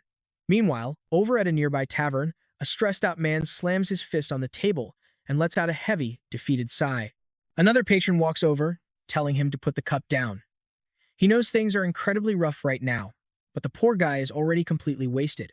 The father snaps back, asking how he can stop drinking when the punk who put his son in a coma for 10 days just got off totally free. Shocked, the other man asks what he means, since he thought the Nirvana Pavilion was actively investigating the crime. Gulping down another drink, the father explains that the corrupt investigator claimed it was just a training accident between friends where his son got hurt. The tavern owner is absolutely appalled, but the heartbroken father reveals that the bully's dad is none other than the legendary demon of 100 swords. This powerful figure serves directly under Chinampa, commanding a massive army of hundreds of other deadly demons. This terrifying news is completely shocking to the listener. But the father keeps going, muttering that the Nirvana Pavilion investigator is just as dirty. No, actually, he is 10 times worse. Now pay attention here, because this gets dangerous. His friend begs him to quiet down before someone hears, but the broken father is too drunk to care. The bar owner tries to comfort him, urging him to stay strong in times like this. Shedding bitter tears, the father weeps that if his boy never wakes up, his wife will die of grief. If that tragic day comes, he vows he will have to hunt the bastard down and get justice himself. Suddenly, a cold voice asks if he honestly believes he has what it takes to kill him.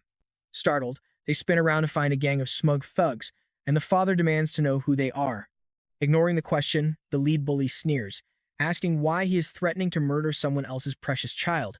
Instantly, the father recognizes the monster who hospitalized his boy and demands his son's life back, screaming that they never even received a basic apology. The bully tilts his head with a mocking pout, insincerely apologizing for his terrible actions and promising it won't happen again, leaving the father stunned by the sarcasm. Standing up tall, he snidely asks if that apology was good enough, since the father can no longer complain about not getting one. The man is speechless with rage while the punk's friends smirk behind him. Blinded by sheer hatred, the father grits his teeth and draws his sword to attack. But because he is just an ordinary citizen, the young punk easily counters, slamming a brutal fist straight into his nose and sending him crashing backward. The bully laughs, shouting that everyone saw the old man draw his weapon first. Right on cue, his cronies chime in, claiming they are his official witnesses. The punk begins relentlessly smashing the poor man's face, mocking him for being a lowly warehouse guard who dared report him. He rants that it was the son's own fault for refusing to steal family money, all because his father worked so hard to earn it.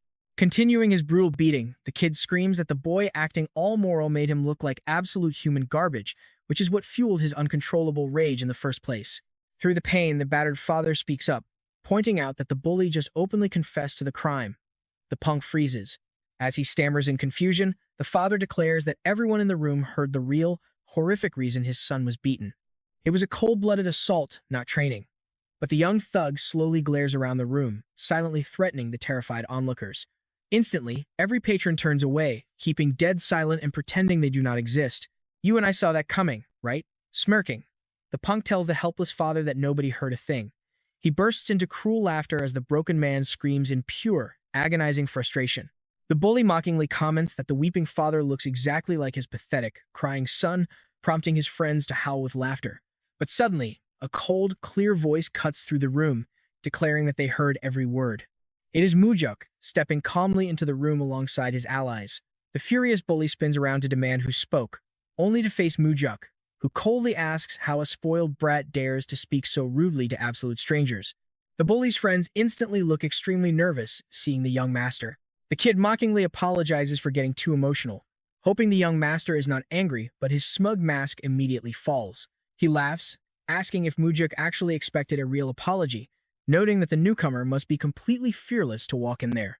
Mujuk just smiles, dryly noting that if simply being the son of the demon of 100 swords lets him play tyrant in public, then his father must hold serious power in this city. The punk sneers, asking if Mujuk is seriously trying to insult his father. Meanwhile, the battered man suddenly realizes who just walked in, weakly asking if this savior is actually the famous second young master. The entire room gasps, wondering why the legendary second young master would ever visit a cheap tavern like this. Sensing major danger, the stammering bully tries to confirm if this really is the second young master. Mujuk tells them to chill out, announcing he is here today representing the Nirvana Pavilion. Hearing this, Liam mutters that this revelation will only make the thugs run faster. The bully fake apologizes for the disrespect, claiming he failed to recognize Mujuk because he looks so incredibly young, and begs for mercy. Mujuk coldly counters that, judging by his wicked behavior, the boy acts far too old for his age.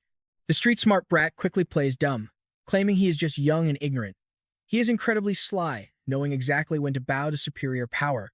Assuming his act worked, he and his gang turn to make a quiet exit, but our young master commands him to freeze, declaring they have unfinished business. Breaking out in a cold sweat, the terrified bully nervously asks what he could possibly mean by that. Mujuk replies that he is here to personally investigate the brutal assaults. Stuttering, the punk argues that the Nirvana Pavilion already declared him totally innocent, but Mujuk firmly states that, as the new master, he is officially reopening the entire case. He begins rattling off the boy's severe crimes, including constant extortion, forcing others to steal, and a brutal, near-fatal assault. This basically makes him an attempted murderer. On top of that, he tracked down the victim's father to beat him as well. Mujuk declares these heinous crimes deserve severe punishment, meaning a minimum of 20 years behind bars. Terrified of spending his youth in a cell, the young criminal desperately claims it was never an assault, but just a friendly training match. But Mujuk asks if he already forgot his loud, public confession, which the new master of the Nirvana Pavilion heard in full detail. Enraged, the brat screams that his powerful father will never allow anyone to make these accusations. But Mujuk tells him not to worry. His dad is going to be far too busy to save him, since he will also be arrested for conspiring to bribe a Nirvana Pavilion investigator. Showing unbelievable nerve, the kid screams directly in the master's face, asking if he honestly believes his mighty father will just quietly accept getting locked up. He boasts that his father will hunt down this dark-haired master, planning a brutal massacre while he's locked inside. Completely out of patience, Mujuk drives a devastating punch straight into the kid's stomach. The punch leaves him crying on the floor in pathetic agony. Mujuk casually warns him that threatening the master of the Nirvana Pavilion just bumped his sentence to 30 years. And trust me, you and I are going to love seeing him serve every single day. You and I are dropping right into the drama as he looks up, crying and begging for mercy. But our master stands firm, telling him to forget his father and give one real reason to forgive him. Desperate, the kid racks his brain. But Muck presses harder, asking if he has ever trained alongside a peer or lent a hand to anyone in need. He just wants to hear the single kindest act this kid has ever done. Muck promises to listen, even if it sounds fake. Sobbing, the boy realizes Mudri is absolutely right. He has never done one good deed in his life. Our main character sighs, pointing out that he cannot even invent a lie. So why spare him? Clinging to hope, the boy frantically promises to be a good person from now on. Muck shuts him up with a brutal slap to the face, knocking him flat, telling him to practice being good in prison. The boy's lackeys panic, whining that they only followed orders and begging to go free. But Muck warns them that if they do not spill everything, they will take the fall for their master's crimes. Terrified, they promise to confess. He orders Darien to take them back to the pavilion, and the inspector nods, telling his guards to drag them away. The warehouse guard stands frozen, completely stunned by how fast everything unfolded. Muck turns to him, kindly stating that if any trouble arises again, he should report it straight to the Nirvana Pavilion. As long as he is in charge, no outside corrupt forces will sway him. The crowd is amazed to see someone finally standing up to bring real justice to this place. Our lead finishes with a smirk, warning that if anyone else tries to threaten people by calling their powerful father, he will just call his own father, too. Everyone stares in shock before the room erupts into laughter, not mocking, but pure, collective relief. Leon quietly informs the guard that the legendary demonic doctor had actually treated his son under their master's direct command. The guard is completely stunned, asking if such a legendary doctor really saved his boy. Mu smiles warmly, replying that his son's life is far more precious, adding that he saw the boy wake up earlier, so the father should go run to him right now. Deep respect and pure adoration fill his eyes, and he breaks down, weeping tears of absolute joy. Dropping into a deep bow, he repeatedly thanks our hero for this incredible kindness. Muck simply waves it off, saying the guard dedicated his life to the cult, so protecting him is only natural. Grabbing Muck's hands with immense gratitude, the guard thanks him from the very bottom of his soul. Leon and Darien watch with proud smiles, satisfied with the raid's outcome, while even the bar owner wipes a tear. With a gentle smile, Muck tells him that, in truth, the entire cult owes him a debt of gratitude. Back at the Nirvana Pavilion, the entire squad greets him with heavy, tense expressions. He expected resistance to come from the fierce sword demons, but surprisingly, it starts right here in his own backyard. Gokong, the senior special investigator, steps up, apologizing for not meeting him privately due to the crowd. Muck asks why they are all gathered, and the elder reveals they heard rumors that the new master has reopened an investigation that was already settled. Muck confirms it instantly, prompting the group to voice their fears that this reckless move will destroy the reputation and authority of every investigator. Looking around, Muck asks if everyone agrees with this view, and they nod in unison. But the master fiercely disagrees, stating that their past cover-up is what actually dragged the pavilion's reputation through the mud. Gakme demands to know what he means, so Muck fires back, asking if they all heard how Yangho openly confessed his crimes to the entire crowd during his arrest. The old man nods, prompting Mu to ask what he was doing back then. Gok defensively insists that their focus should be on the fact that a closed case is being forced open, while Mu questions if this is just about pride. The bearded elder agrees, arguing such a move is unprecedented, but our hero snaps back, pointing out that an innocent child was brutally beaten to death before they finally managed to extract a confession from the real killer. He asks if that alone is not enough to reopen the case, questioning how defending broken rules looks right now. Looking dead serious, the elder argues that maintaining established rules is vital for order. Now, watch closely because this is where our leader sighs in disbelief, demanding that anyone who believes in doing the right thing step over to his side.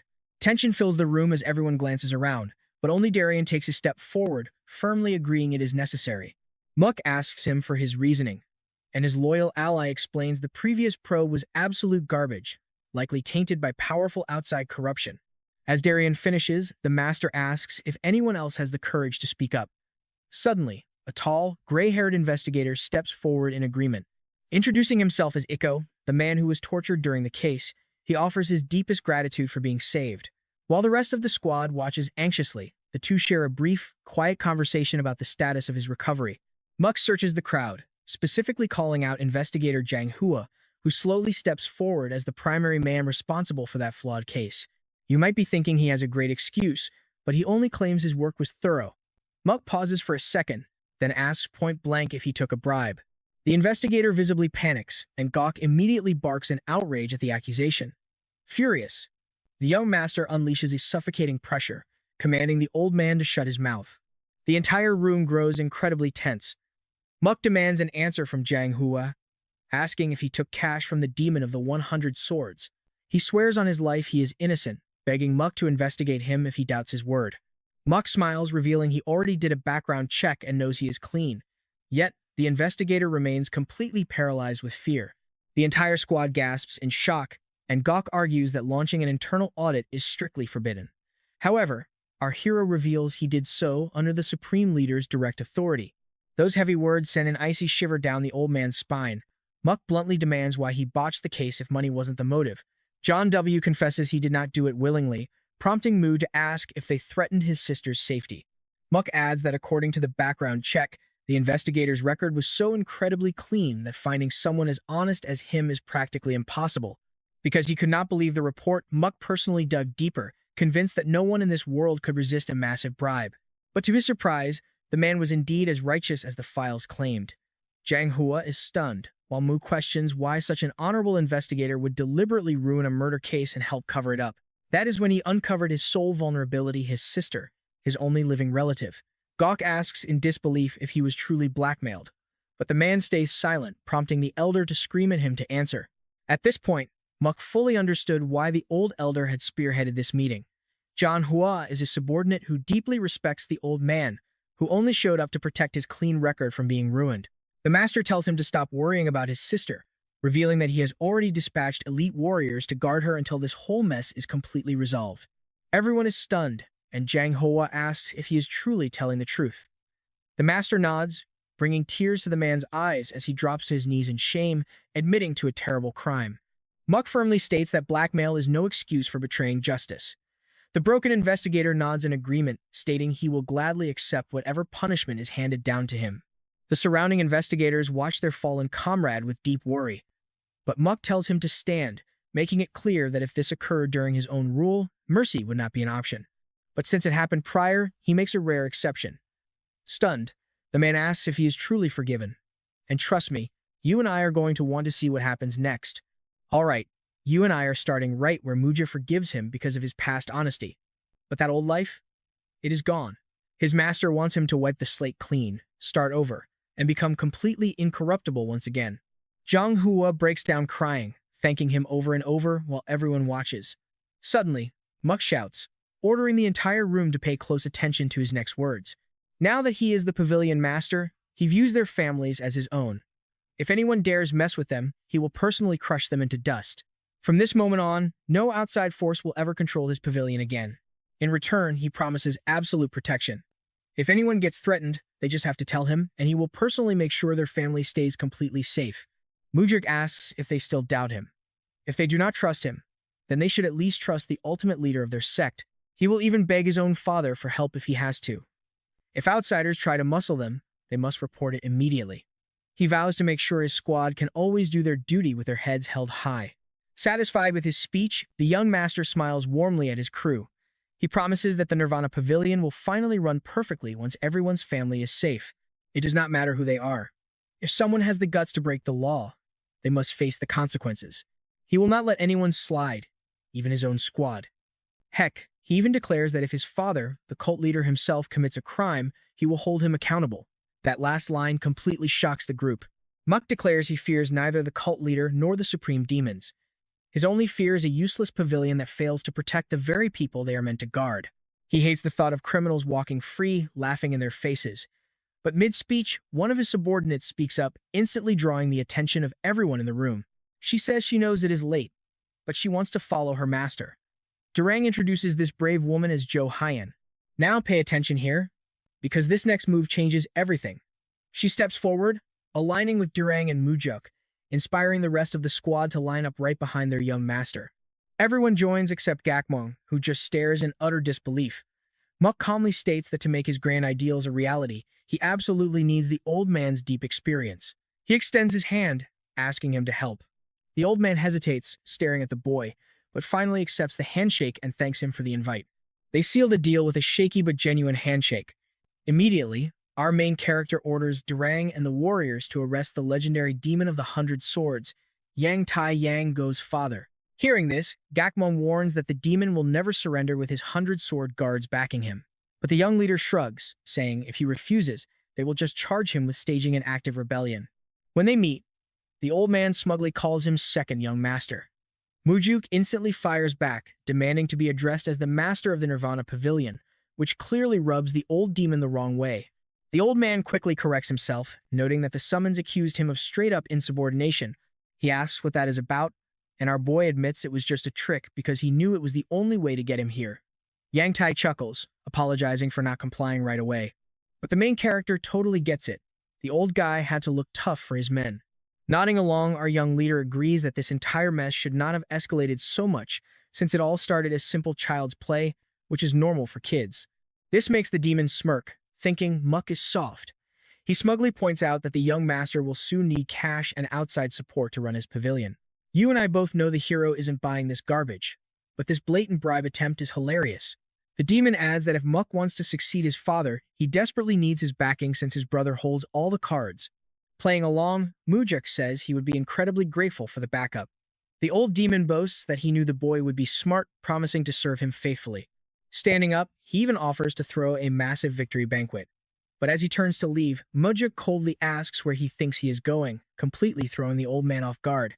So, our boy asks with a straight face, "Did you think your help would start before you serve your prison sentence?"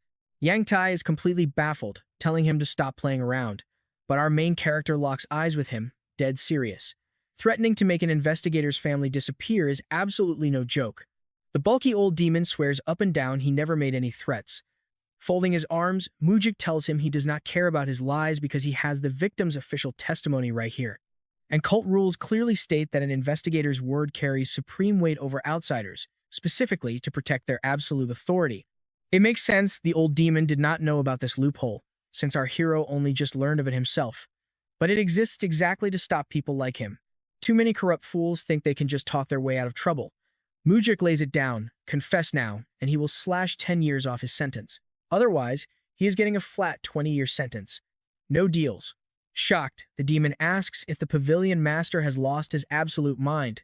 Our hero shrugs. If being crazy is what it takes to break monsters like him, then so be it. He is willing to throw sanity out the window. Still, he grants him 5 minutes to think it over.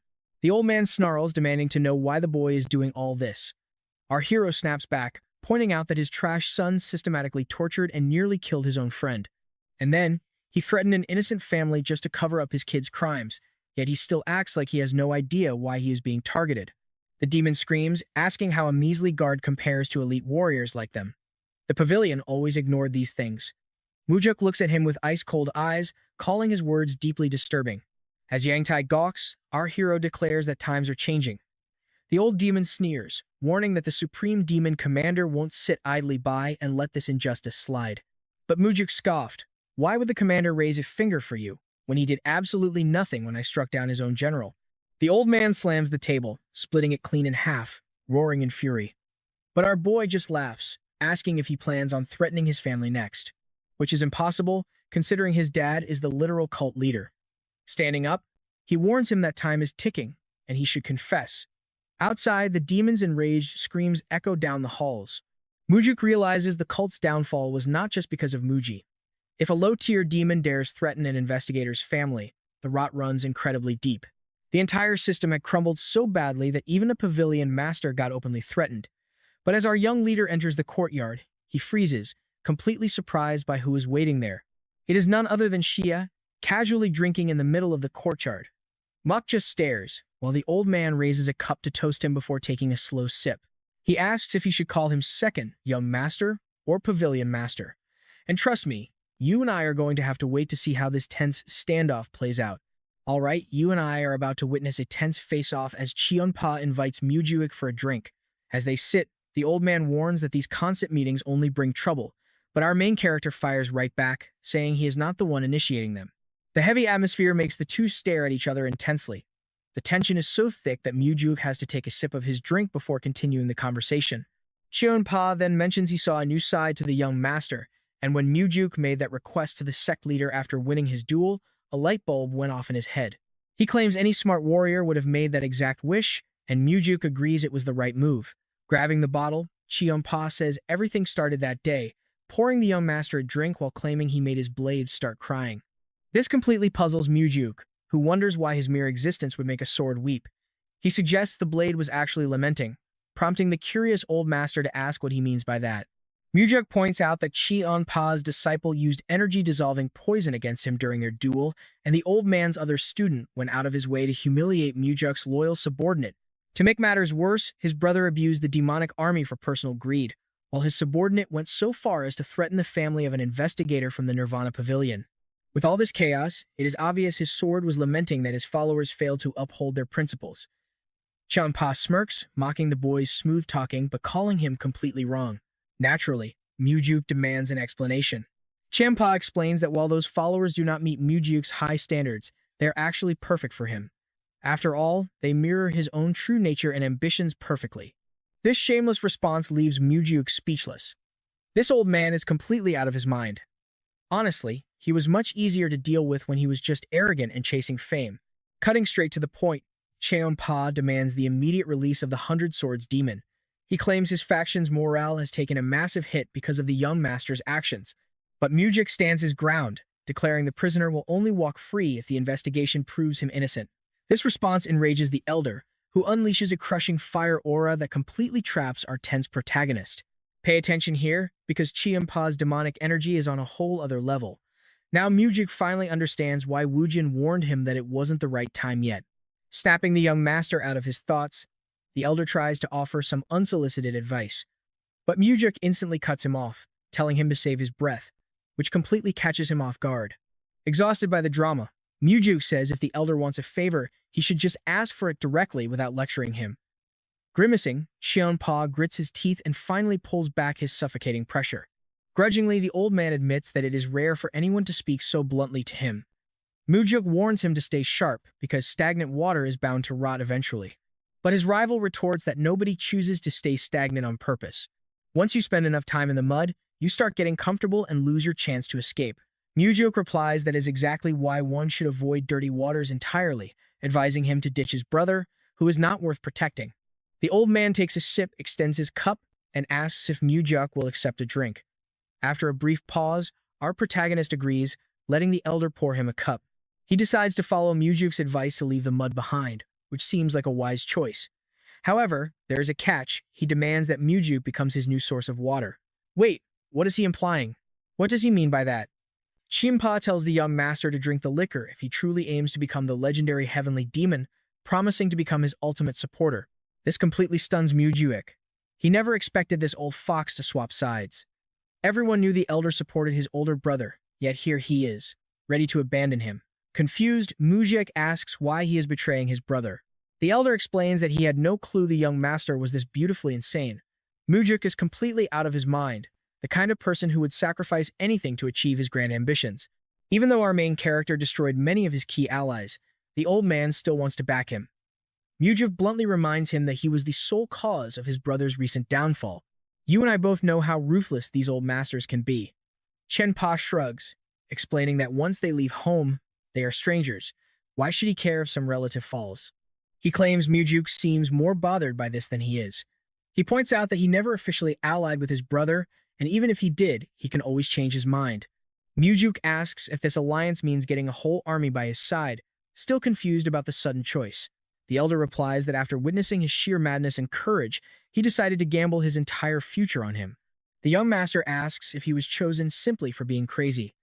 Laughing, the old man confirms it, declaring his intention to devour that madness entirely. Mujuk sees right through him.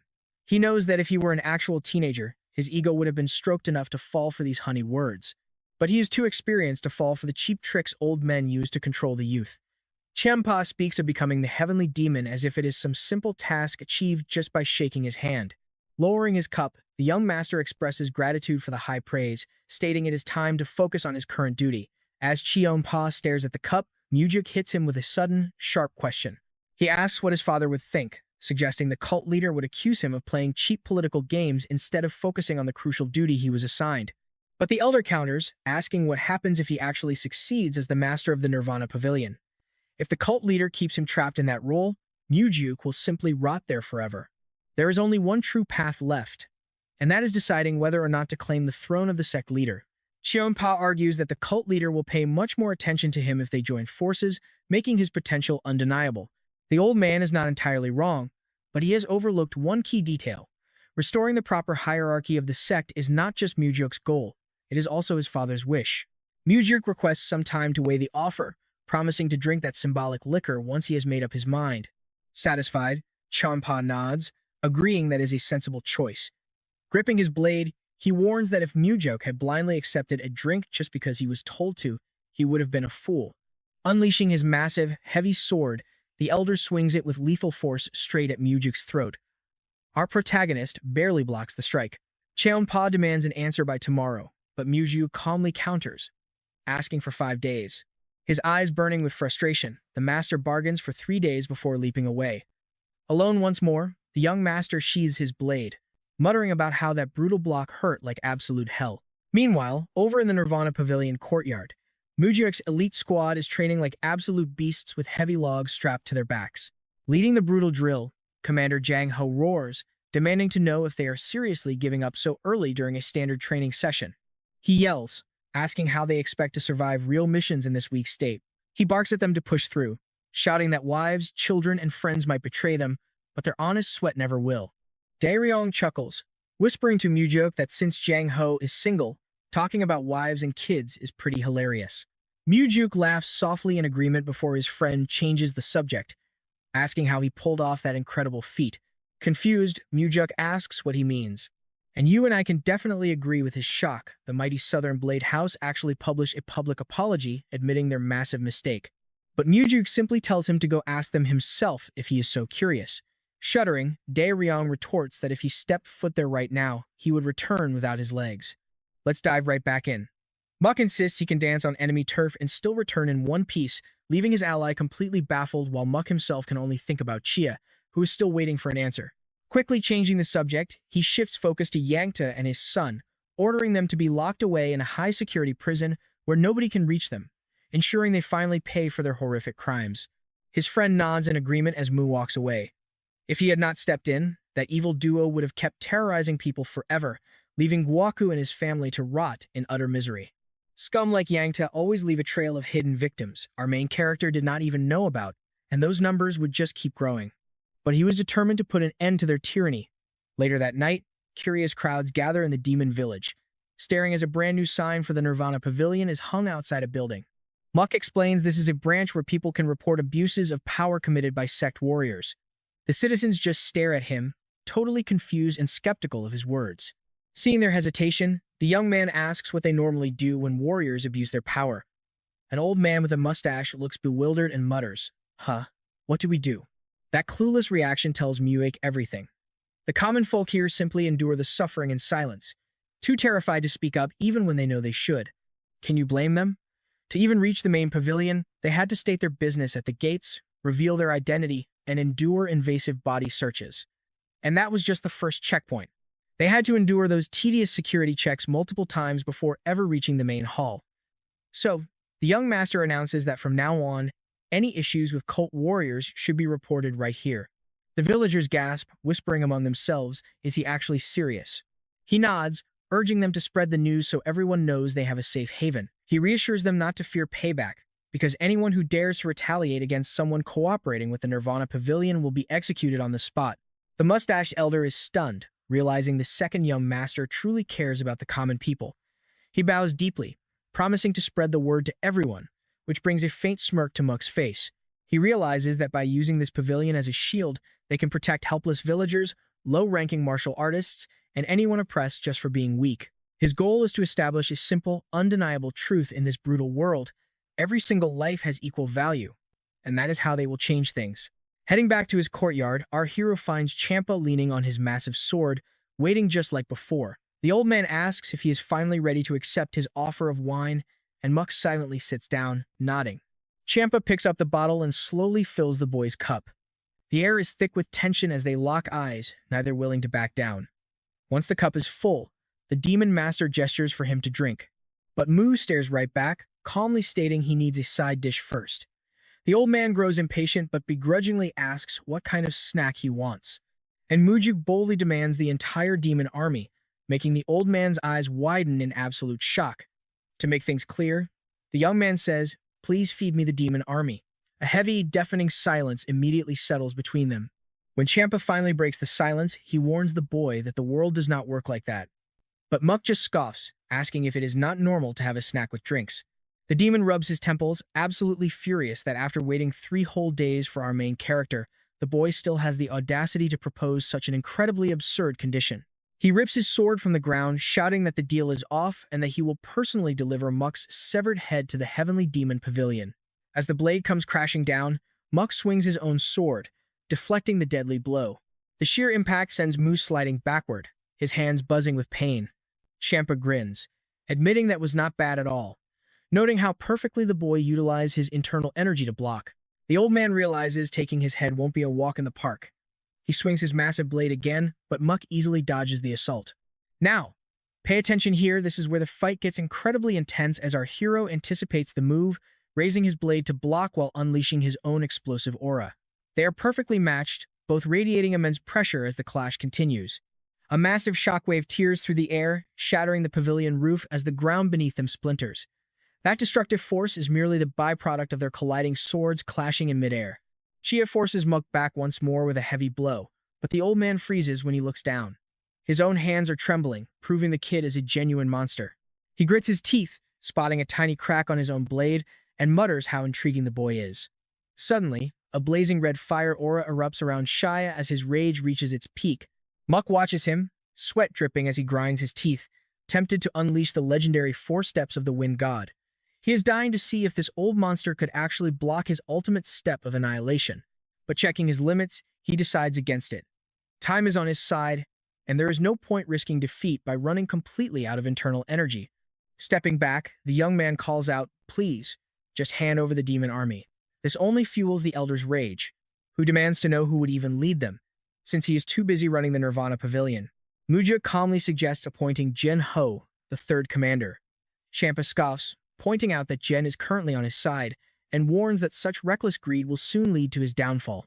He counters that the old man was the one who wanted to consume everything with madness, reminding him that the path of a lunatic can never be normal. This catches the demon off guard as he demands to know what he means by madman. But our hero smiles, asking if he is wrong, admitting he must be insane to even team up with him. Let's pause here. Honestly, Muck has no idea where these wild ambitions will lead, especially since the old man fell before ever showing his true potential to the world. Surprisingly, he was the very first of the supreme demons to fall into eternal sleep. But why would someone so wild and ruthless be the first? Back to the battle. Chiumpa glares at his opponent, spitting out curses, and barks that the boy's endless greed has ruined their deal. Kicking the wine bottle aside, the old man leaps high into the sky, leaving Muck completely alone. Muck just smirks, knowing the old man cannot possibly refuse his proposal. After all, Champa is fully aware that the boy can easily take this offer to the other 7 supreme demons. 2 days later, Jang Ho is in absolute shock, demanding to know what is going on. Sitting in the office, he reveals that Champa just offered him the commander position, asking if Muck planned this. As expected, his judgment was spot on. The man is smart enough to put the pieces together, so Muk simply nods. Jang Ho expresses his gratitude but insists he is not worthy of such a high rank. But Muk tells his friend to drop the humility. The previous leader was taken out by his own hands anyway, so he orders him to guide the demon army just like he did with the Third Corps. And if he succeeds, he will undoubtedly go down as the greatest commander they have ever seen. Jang Ho looks checkless, stammering that the young master is highly overestimating his abilities. Still, even with other candidates lined up, Muk wants to see how Jen will step up to the challenge. With no way out, the man accepts, while our hero secretly plans to keep the new commander way too busy to ever back out.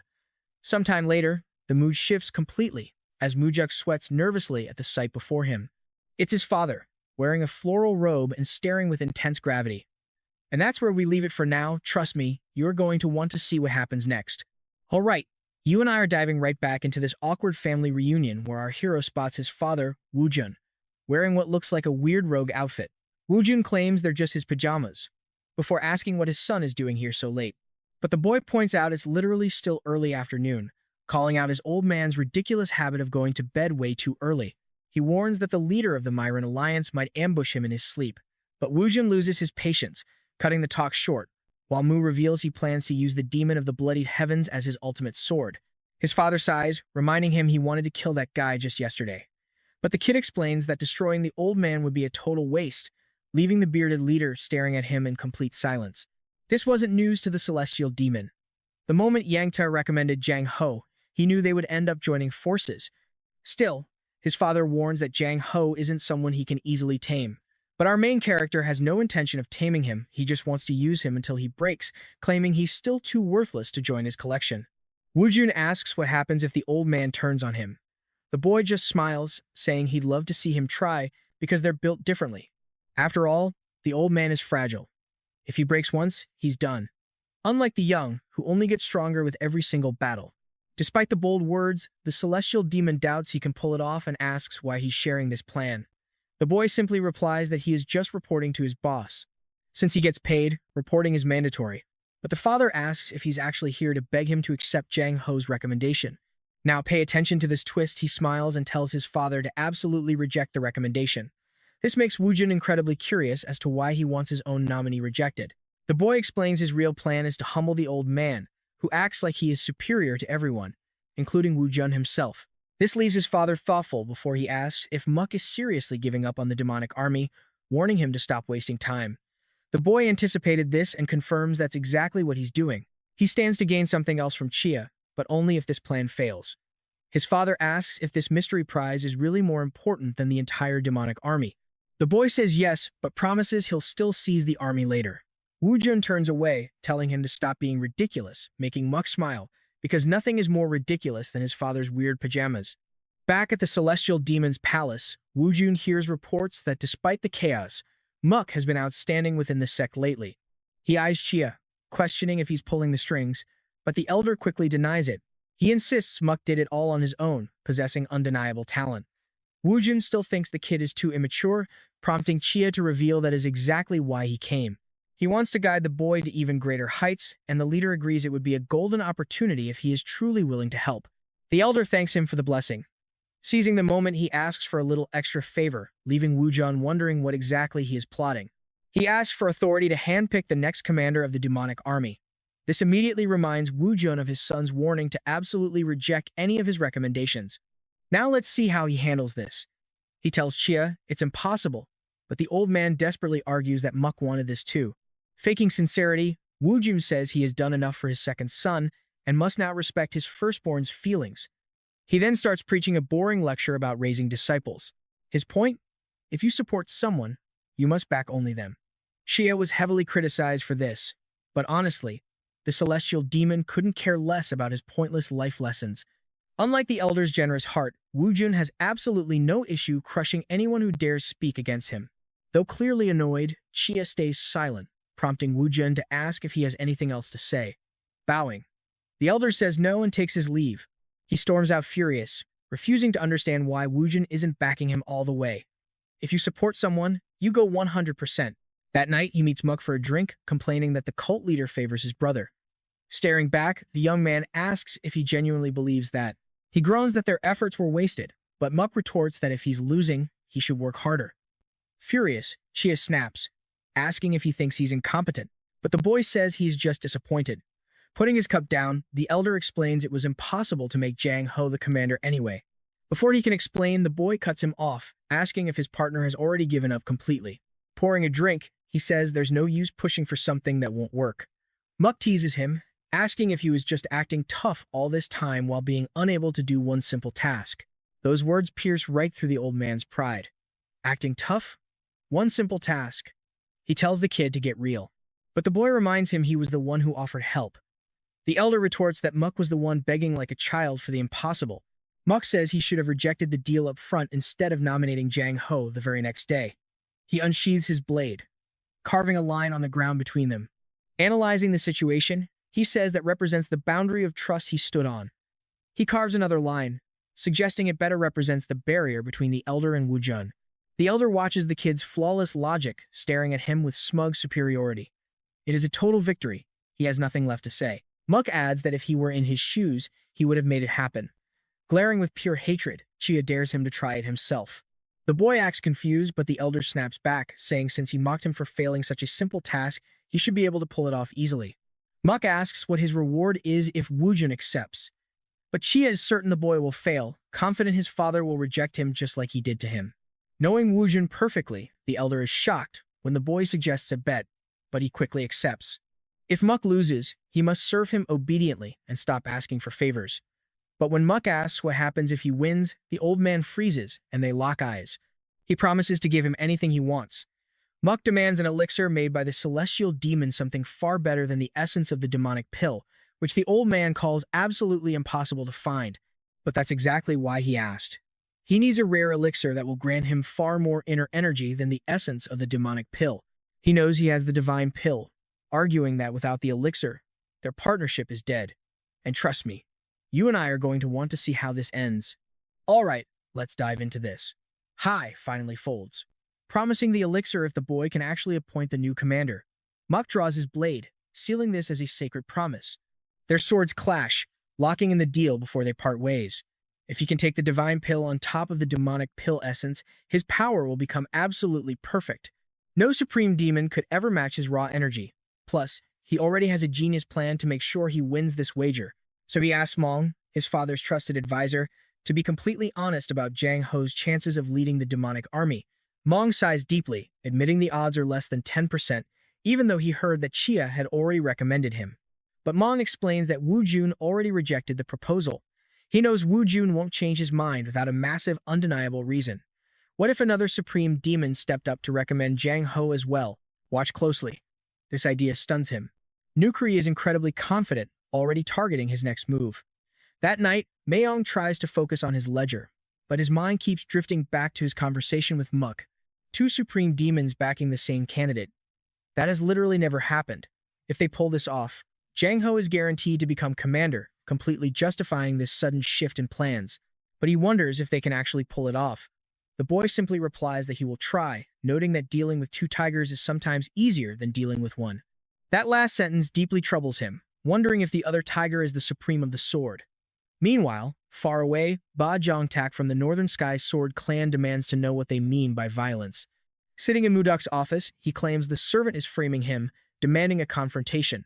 Trust me, we need to see how this unfolds. All right, you and I are jumping right into this tense confrontation. The young master asks why this girl would ever try to frame him. The man deflects, claiming he has no idea, maybe someone paid her off, or she holds a grudge, but he insists he is completely innocent. Muck stares him down, agreeing that it is time they face each other. He summons Darien, who walks in bringing a trembling little girl. Now pay attention here. Ba Jong Tak instantly leaps up and starts screaming, demanding to know if this child is behind everything. But Muck immediately shuts him down, warning that one more loud word and this meeting is over. Turning to the girl, Muck gently asks if this was indeed the man who hurt her. Terrified but brave, she slowly nods. The accused immediately snaps, roaring, "How dare you lie," making her shake with pure fear. She is not lying, she is just terrified. Our main character explains her fear, which absolutely outrages Ba Jong Tak. He demands to know whose side Muck is on. And trust me, you and I are about to see this villain get crushed for threatening her family. All right, Let us dive into this tense moment where the guy stands speechless, begging his boss not to believe the girl, while his superior quietly looks over at Darien. Suddenly, two more women walk in, leaving him absolutely terrified. The young man steps up, cold and calm, reminding him that these were the very servants he abused years ago. Now pay attention to his pathetic stammering as he tries to act friendly. But Musk immediately shuts him down, revealing that both of these girls have already testified against him. His disgusting pattern was always the same. He would use these poor girls for 3 years, only to throw them away the second he found a new replacement. Staring down, Ba Jong Tak begs for forgiveness, blaming a drunken mistake, but you and I will find it disgusting how he claims no one else ever went to jail for touching servants. All right, let's check this out. This guy clearly did his homework. Even Muck agrees, as the man swears he'll never do it again, offering to write a vase promise if our main character demands it. All right, stick with me here because our dark-haired main character just dropped a massive bombshell. He calmly says jail is too good for him, leaving the girls completely horrified. The scumbag starts thanking him profusely, making desperate promises. But before he can even finish, his head literally flies off, as our hero coldly promises to send him somewhere far worse than prison. The girls freeze in absolute shock at the sudden carnage. Even Darien is momentarily stunned, but our protagonist calmly assures them their tormentor is gone forever, and their families are finally safe from his reach. He tells them to live peacefully now, though terror still grips their eyes. He knows they can never truly wipe away the dark memories of the agonizing torment they suffered under that monster. His logic is deep. He wants this brutal payback to burn into their minds. He hopes seeing this monster finally face justice leaves a far stronger impression on them than all the trauma he inflicted. This bloody justice was his ultimate gift to them. Tears streaming down her face, the eldest servant steps forward, voice trembling as she thanks him for delivering the revenge they desperately prayed for. You can feel their relief. The younger ones burst into tears, but it doesn't take long for them to offer their heartfelt gratitude. Despite the gratitude, Muck remains stoic. He tells them no thanks are needed, because punishing a monster like Ba Jong Tak was only possible because they found the ultimate courage to stand up and testify against him. Their bravery made this happen. He urges them to keep living with that same strength, and they nod before Durang gently guides the three survivors out of the grim compound. This grim reality makes Muck reflect on his father. If they keep following the ruthless law of the jungle, those hated orthodox martial artists will easily crush them. He simply cannot let that happen. His own father had to be stopped. Suddenly, his dark thoughts are shattered when Lion bursts right into the office, frantically shouting his name in a panic. She warns him that the terrifying flowered Sword Supreme won't ignore this execution, asking if he is not afraid of their wrath. He confesses he is terrified of dying before he can purge this entire rotten world. Now pay attention to his mindset here, because it's rare for this world. Lion notes the sect has vastly improved under his command, but he firmly believes basic human decency is just standard, not something to celebrate. That is just basic decency. It is how things always should have been, even if it required force. His resolve leaves her speechless. Muck quickly orders her to contact the Sword Supreme immediately, stating there was a sudden incident during the investigation that he will explain in person. Far away in the territory of the Northern Sky Sword Clan, a guide leads Darien and Muck. Arriving at the Grand Palace, our hero is formally introduced as the Nirvana Pavilion Master. They are received by the legendary Supreme of the Flowered Sword, So Yandere. Despite looking like she is in her 20s, she is actually double that age, sparking wild rumors. Rumors say she remains completely unchanged while the world decays, even looking younger with each passing year. Muck bows respectfully, noting that it has been a long time since their last encounter. She tells him to drop the polite titles and simply address her as the Sword Supreme, but our protagonist insists that is impossible given her immense seniority in the martial world. She counters by asking if he only respects her because of her age, arguing that is not how respect should work. Real respect is earned through action, meaning even a younger person deserves honor if they prove themselves worthy. The boy finally yields to her logic, asking her to also speak with him casually, to which she happily agrees. And that's where we leave things today. Muck introduces Darien to explain the case details. Trust me, you and I are going to want to see what happens next. Now, pay attention here because she says there is no need for that. She agrees that if the Nirvana Pavilion declared it a crime, then it was.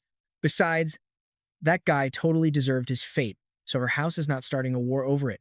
All right, let's dive into some intense mind games. Nuke signals his ally to leave, and once they're alone, the Supreme thanks our main character for bringing some much-needed change to her cult. Playing it humble, he claims it was only possible because of her backing. But she just scoffs, telling him not to flatter an old hag like her. He immediately smooth-talks her. insisting she looks like she's in her 20s. But she finds it ridiculous, having retired long ago to solely focus on mastering her martial arts.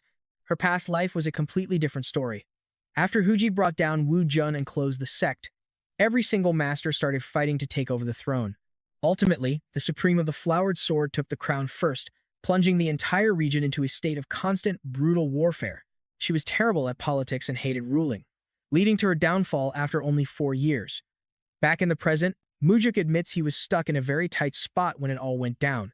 He tells her she's likely already heard about his intense clashing with the Southern Sword House. It was a total bait move. He wanted to test her reaction, since their factions have the absolute worst relationship in the entire cult. Mujuk explains that after dealing with Chima's constant pressure, he's now clashing with Yamrain's house. Hearing that, she snaps that she's nothing like the sword demon, and our main character eagerly agrees. She pivots to the rumors about Qi recommending Jiang Ho as the next commander of the demonic guard, demanding to know what's really happening. Seeing she fell for the trap, Mujuk explains that Jiang Ho is exceptionally loyal and openly admits that he's one of his own men. She asks how he swayed Chiha, and Mujuk explains he played on the old man's pride to make him choose the sect's future. Still, she looks highly skeptical, so he confesses Chiha just didn't want to lose him. This doesn't seem to shock her, but she stays completely quiet. Now watch her reaction here. The young man breaks the silence with a bold claim, saying the sword demon cares more about their sect than any of the other 8 supreme masters. He explains how tough it is to appoint Jiang Ho. Even Wu Jun's advisor gave a suggestion, though it seemed impossible. Curiously, she interrupts and asks what the advisor proposed. Mujuk says the advisor believed it was possible if a second supreme recommended Jiang Ho, though none would. This makes her narrow her eyes and ask why he's so confident about it. Playing dumb, Mujuk acts clueless. She asks if he truly thinks the sword demon is the only leader who cares about their cult, which he quickly denies. Realizing his game, Yan Ring accuses him of coming here just to stroke her ego and get her recommendation. Just as he hoped, she saw right through his act. Mixing truth and lies is the best way to keep people guessing. He knew this confusion was his perfect shot to launch his real plan, so he casually asks if she'd figured it all out. Her silent hesitation proves she's doubting things. After all, Chinupo is a madman who abandoned his own brother. So why choose Mujuk? She stares at him with absolute seriousness. She admits she finally understands why the sect leader made him the pavilion master, leaving Mujuk momentarily speechless. She steps closer, telling him he has a bizarre way of swaying people. Finally, she agrees to give Jiang Ho her recommendation. Stunned, Mujuk asks if she's actually serious. She replies that she simply wants to prove the sword demon isn't the only leader who puts the cult first. With that settled, Mujuk bows deeply and promises never to forget her massive favor. You and I both know our main character is a tactical genius, right? He knew she'd help because she hates the sword demon too much to let him monopolize the future heir of the sect. Her hatred ran so deep that in his past life, he was the very first person she utterly destroyed after seizing power. Over at the palace, Wu Jun and Mong are shocked that Mujuk actually won over the Flowered Sword Supreme. But his father saw right through the tactic, choosing instead to focus on Jiang Ho's deep loyalty. Mong explains that while the man is a combat prodigy, he has zero political skills, making Mujuk's play incredibly brilliant. This realization makes Wu Jun admit he'd overlooked him. But the advisor notes that Jiang Ho acts purely on emotion, a trait that serves as both an ultimate strength and a fatal weakness. The celestial demon, however, views it as a total weakness. When asked how he'll resolve the commander issue, he admits that with 2 supremes backing Jiang Ho, he has no choice but to agree. He couldn't afford to offend either of them. So, Jiang Ho gets the promotion, and Mong is sent to deliver the official news. Back at the pavilion, Jiang Ho stands before Mujuk, admitting he has no idea how to repay such life-changing kindness. Mujuk playfully chuckles, saying he honestly doubts Jiang Ho's overly rigid personality would ever let him properly repay this massive debt. When his friend asks what he means, Mujuk explains there are 2 main reasons. First, he's simply perfect for the job, meaning this choice was purely for the good of the entire sect, not for their personal gain. Humbled, the new commander claims he doesn't deserve such praise. But Mujuk shrugs it off, adding that the second reason is his hope that the demonic army will become his personal strength. Confused, Jiang Ho asks if those 2 motives don't completely contradict each other. Mujuk just sighs, joking about how incredibly difficult it is to stay friends with someone so ridiculously honest and incorruptible. He promises he'll never exploit their close bond to force him into doing anything. But surprisingly, Jiang Ho looks him right in the eye and says if Mujuk thinks he'd sacrifice their friendship for the organization, he is dead wrong. As Mujuk stares in surprise, the man brings up their very first meeting, reminding him of the anonymous letter he sent just to seek revenge for a hurt friend. It's obvious he's driven by emotion, putting personal bonds above everything else. Then, he drops a bombshell, telling Mujuk that he wants to swear his ultimate loyalty to him. In fact, he already has. He promises to serve the sect and do his absolute best as commander. But he makes one thing crystal clear: the person he's ultimately dedicating his entire life to is Mujuk. Hearing this, our main character realizes he has a far more valuable ally than he ever imagined. Smiling, he tells his friend he's counting on him, and Jang Ho eagerly replies that he's ready to work. That night, Shiha shows up right on time in the courtyard. Mujuk can't help but joke that his rigid posture makes him look like a giant stone guardian protecting the pavilion. Sensing a strange vibe, the old master asks if Mujuk is trying to provoke him. The boy denies it, and Shiha congratulates him on securing Jang Ho's new position, earning a polite thank you from our main character. This calm is way too suspicious. Dragging Yan Rang in should have caused absolute chaos, and trust me, you and I know he can't afford to let his guard down just yet. There's no telling what this old man will do next. He suddenly looks up and asks how Mujuk managed to convince the Supreme of the Flowered Sword. Alright, you and I are about to watch our main character pull off a wild trick on a grumbling old master who realizes he just got played, especially since that clever woman definitely saw right through the boy's strategy. The old man warns she might be playing her own game, proposing an alliance so they do not team up. He then asks about the boy's next move, and Mujuk confirms that Chidumbo is his absolute top priority. Yet, it is hard to believe after the massive help he got from Jang Ho, but the boy quickly counters, arguing that he only succeeded because Chi had backed him up first. Holding a tiny box, the mustached man admits he doubts Mook would stay loyal once that woman presents the kind of irresistible offer she has lined up. Taking the box, the boy asks what is inside, but the man just says a promise is a promise. The boy's eyes light up completely. It is the real celestial divine pill, and he just handed it over without hesitation. The kid honestly expected 1,000 standard excuses about how incredibly rare good elixirs are. Instead, Chia explains that he had owned this legendary pill for ages, but never had the guts to swallow it. A suspicious Muck asks if this is truly for real. Losing his patience, the old man slams his sword into the dirt, asking if he wants to give it back or what. Taking a slow sip of his drink, the old man looks at the second young master with absolute sincerity and declares that he is betting the rest of his life on him. This confession leaves Muja completely stunned. The legendary Blood Heaven demon had just shown his strongest card without a single moment of hesitation.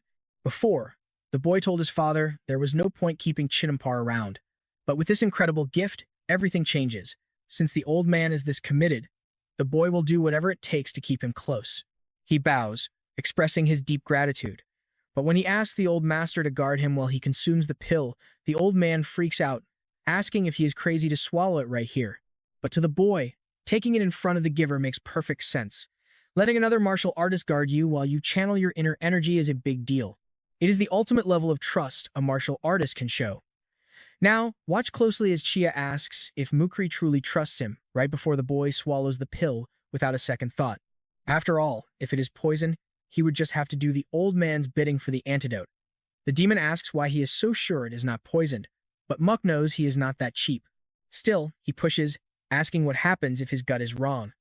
The boy shrugs, saying he will worry about that when the time comes. Finally, Muck drops the divine pill in his mouth, hoping it melts smoothly. A brilliant blue light surges through his veins and his entire body. The boy glows with intense power before opening his eyes. Thanks to the pill, his internal energy has absolutely skyrocketed. But the epic moment is cut short by Chiha, who curiously asks what the legendary pill tasted like. Smiling, the boy replies that it tastes just like honey, the most delicious thing he has ever had. Immediately, the old man regrets not eating it himself after saving it for so long. But Muck tells him not to sweat it, boasting that he absorbed it 10 times more efficiently than the old master ever could, which is entirely true. His power is overflowing so much that he is confident he will never run out of juice in a fight against the old master. Shia demands his attention, asking the one question everyone asks when they cross his path. Who on earth are you? He wonders what kind of person could shake his heart enough to make him hand over such a sacred relic. Muck stares back, his pupils suddenly shrinking as a shimmering blue aura erupts around him, leaving the old warrior completely stunned. He calmly replies that he is the man who will eventually command the old demon, if he lives long enough. They lock eyes, and Shia crosses his arms, chilled by the aura radiating from the kid. The boy asks what his ultimate goal is, leaving the mustache man momentarily confused. Still, he reflects on it, muttering that he is too old and just wants to live quietly. The kid asks if he is forcing that answer, but the old master does not see what is forced about it at all. The young hero explains that when the old master was pressuring him, he acted like a much younger, fiercer warrior. He could literally feel the heat of burning flames radiating from him. Hearing this, Chiha asks if he is being serious. The main character confirms it, feeling genuinely happy about the remark. The old man feared he had grown soft lately, a feeling Muck understands all too well. No matter how grand your ambitions or passions, time will mercilessly rip them from your hands without a shred of pity. Now you and I can see a shift as our protagonist quietly picks up one of the old man's cups, extending both cup and bottle, gently asking him to pour a drink. It is a highly unexpected request, prompting Chimpa to note that he lost the bet this time. But Muck explains that the moment the old man handed over the pill, he won the real wager. That is why he will finally accept the drink offered so long ago. He was not sure if it was possible, but Muck is determined to bring Chunup into his inner circle. The old man pours, and the protagonist downs it in one shot, declaring they are officially partners. Even if the old man tries some sneaky scheme, as long as Muja can handle it, he has his full approval. The thought of pulling a scheme makes the wild old man burst into roaring laughter. As they celebrate, the hero asks for another round, knowing that behind the laughter, the master's heart remains guarded. She is not someone you can easily figure out through small, warm moments. Not even Muduk truly knows what hides in his soul, and their bond will only form when the old man decides to let him in. The outcome will either be burning in flames, falling by the sword, or becoming lifelong allies. Once the choice is made, their entire destiny will be sealed. But he is still not strong enough. The boy needs to gather far more internal energy, a resource you can never have too much of. Suddenly, while training, he hears someone commenting on his massive power boost. It is his father, standing right at the threshold of the training room. The boy explains that he was gifted the legendary celestial divine pill by the blood heaven demon himself. Wujun's heavy silence is incredibly awkward. When the boy asks why he is not surprised, his father calmly explains that he already knew he wanted that pill from Chia. Asking how he knew, the boy is shocked to learn it was actually his father who gave that pill to the old man in the first place. Stunned, he repeats the words to confirm it. The connection Chi hinted at was spot on. Wujin asks what he risked in the bet, and the boy replies that he put his own life on the line. His father calls it a losing deal for Chiomba, but Mook declares he is just getting started on crushing all 8 supreme demons. His words are met with a deafening silence. It feels bizarre to Mujuk. Normally, his father would have called him insane, but this time, he says absolutely nothing. When the boy questions the silence, his father admits he was just thinking that the young hero might actually pull it off. This makes the kid think Wujin is finally recognizing his true worth. The celestial demon says nothing more. He simply turns away and tells him to resume training. Before his father walks out, the boy thanks him for making Jangko the commander of the demonic army. But the man cuts him off, claiming he only did it because 2 supreme demons recommended him. The boy then remarks that he wants to become happy, causing his father to freeze in his tracks. He believes his own happiness will spread to those around him, ultimately making the entire sect happier. Before Wujan can call this a useless, weak emotion that will lead to his ruin, the boy predicts his exact lecture. His father warns that if he truly wishes to walk this bloody path of power, he must completely abandon trivial things like happiness. But Mudra yells that he will find happiness on this path no matter what. As the doors shut, leaving him alone, you and I know he is determined to prove it. Later, we see Yen Rang quietly observing flowers in a massive garden. Alright, you and I are diving back into this story, starting with a classic compliment that catches our demoness completely off guard. But that saying definitely did not apply to the young master watching her. He silently realized that if he were just a little bit older, this entire situation would be a whole lot more complicated. The boy actually came to thank her for her help, presenting some fine liquor as a gift. She appreciates it but explains she gave up drinking ages ago, prompting the young man to apologize. Truth is, he already knew she did not drink. He only brought the bottle, so she would not suspect how much he truly knew about her. It felt a bit manipulative, but he had to use every trick in the book to build a solid connection with her. Muck insists that every favor deserves a return, so he straight up asks if there is anything he can do for her. After pausing, she tells him his best move is to cut ties with the old demon Chiumpa. Exactly as the old man warned him, Muck plays dumb and asks why, so she explains their core principles are completely different. The boy wanted to reform the sect using order and rules, the exact things that chaotic demon despised. Following a tense silence, he apologizes, admitting he cannot grant her request. When she asks why, Muck reveals that Chiumpa had already given him an incredibly valuable gift.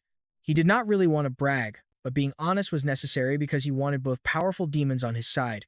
Intrigued, the demoness immediately demands to know what the old man gave him. Muk plays hard to get, claiming it is a personal matter, but she pushes back, asking if they are not close enough to share secrets. To play along, he agrees to tell her as thanks for her past help. Now watch closely here. As soon as he mentions getting the celestial divine pill, her face completely freezes. Who would have thought that greedy old demon had a generous side? Muk reassures her that yes, Chiompa actually valued him more than that priceless pill. This completely silences her. Seizing the moment, the young master thanks her once more, offers his future assistance whenever she needs it, and bids his farewell. Before he can walk away, she asks what kind of man Chiompa really is to him. He admits the old monster has a terrible, violent temper, and that he hated him at first, but over time, he started to grow on him. Yanrang scoffs, asking if he only feels that way because of the expensive gift, which he does not even deny. She then issues a cold warning if he wants her continued support. He must sever ties with that old man. Hearing that ultimatum, Muk challenges her to prove that she can offer him far more than the blood-stained demon ever could. After all, Chiompa gave him a legendary pill, so he needs a massive reason to walk away. She suggests her vision for the sect should be enough, but Muk internally scoffs. He absolutely despises leaders who try to buy loyalty with nothing but empty dreams and ideals. His blunt attitude clearly infuriates Yanrang. Undeterred, Muk keeps talking, stating that regardless of what she thinks of him, he is currently planning something massive. He is bound to encounter countless allies and enemies, and he is not arrogant enough to think he will always choose correctly. He wants her to offer real guidance, something far more valuable than any divine pill. She stands there in absolute silence, draped in a chilling pressure. He absolutely needs her on his side. Right now, even the legendary demoness of blooming swords is hesitating. When she finally calms down and asks what he wants, he realizes he does not need anything right now. Because of this, she will have to settle her beef with Chiompa herself. Skipping any other meetings, the young master says goodbye with a satisfied smirk. He knows that by leaving things open-ended, the demoness is only going to grow more and more impatient. Later that night, Muk meets Chiompa in the pavilion courtyard. The grumpy old man immediately asks what that old hag wanted this time. Muk tells him she demanded they sever ties, which does not shock him, though he asks if she gave a reason. Muk gives a quick summary, bringing up their clashing morals, which the elder dismisses as total garbage. He then asks the young man what his actual plan is. Naturally, Muk plans to side with whoever offers the biggest benefits, which instantly triggers the old man. But the boy counters, asking if he would not do the exact same thing in his shoes. I know what you were thinking, but Muk quickly reassures the old man that he is still his number one choice, doubting the demoness could ever offer him anything better than that divine pill.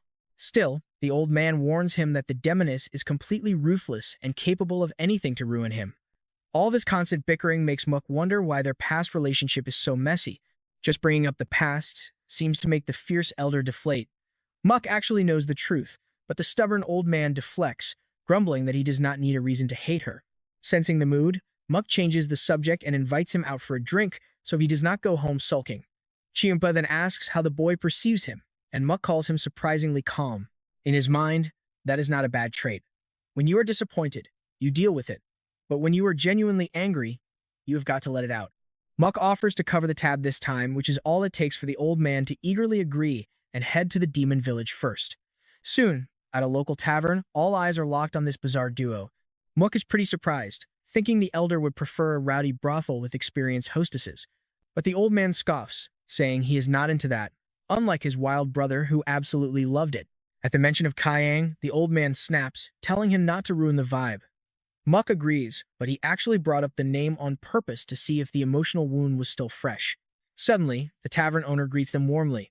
After Muk praises the food and drinks, the owner leaves bowing in gratitude. As soon as he is gone, Chiompa grumbles that being nice is totally unnecessary. The boy explains that basic kindness never hurts, but the old monster strongly disagrees. To him, threatening to break the owner's legs if the food tastes bad is the only real way to guarantee a perfect meal. He claims Muk's soft heart is a major weakness, just like his brother's was. Muk counter-argues that while being ruthless might make life simpler, he refuses to live like a heartless monster earning a sharp glare. He honestly believes a meal tastes far better when the chef cooks with joy rather than shaking in absolute terror. But the old man is stubborn, warning that people will only exploit his kindness. He argues that the moment you stop helping them, they will turn on you instantly, because that is just human nature. But Muk believes that one day, that very same person might return the favor and save his life. To him, That is the true side of humanity. Still, Chiampa remains unconvinced and wants to see proof. As the food arrives, Muck teases that the old man is actually the emotional one here. The elder scoffs, calling Muck a terrible judge of character. But deep down, the young master knows he is spot on.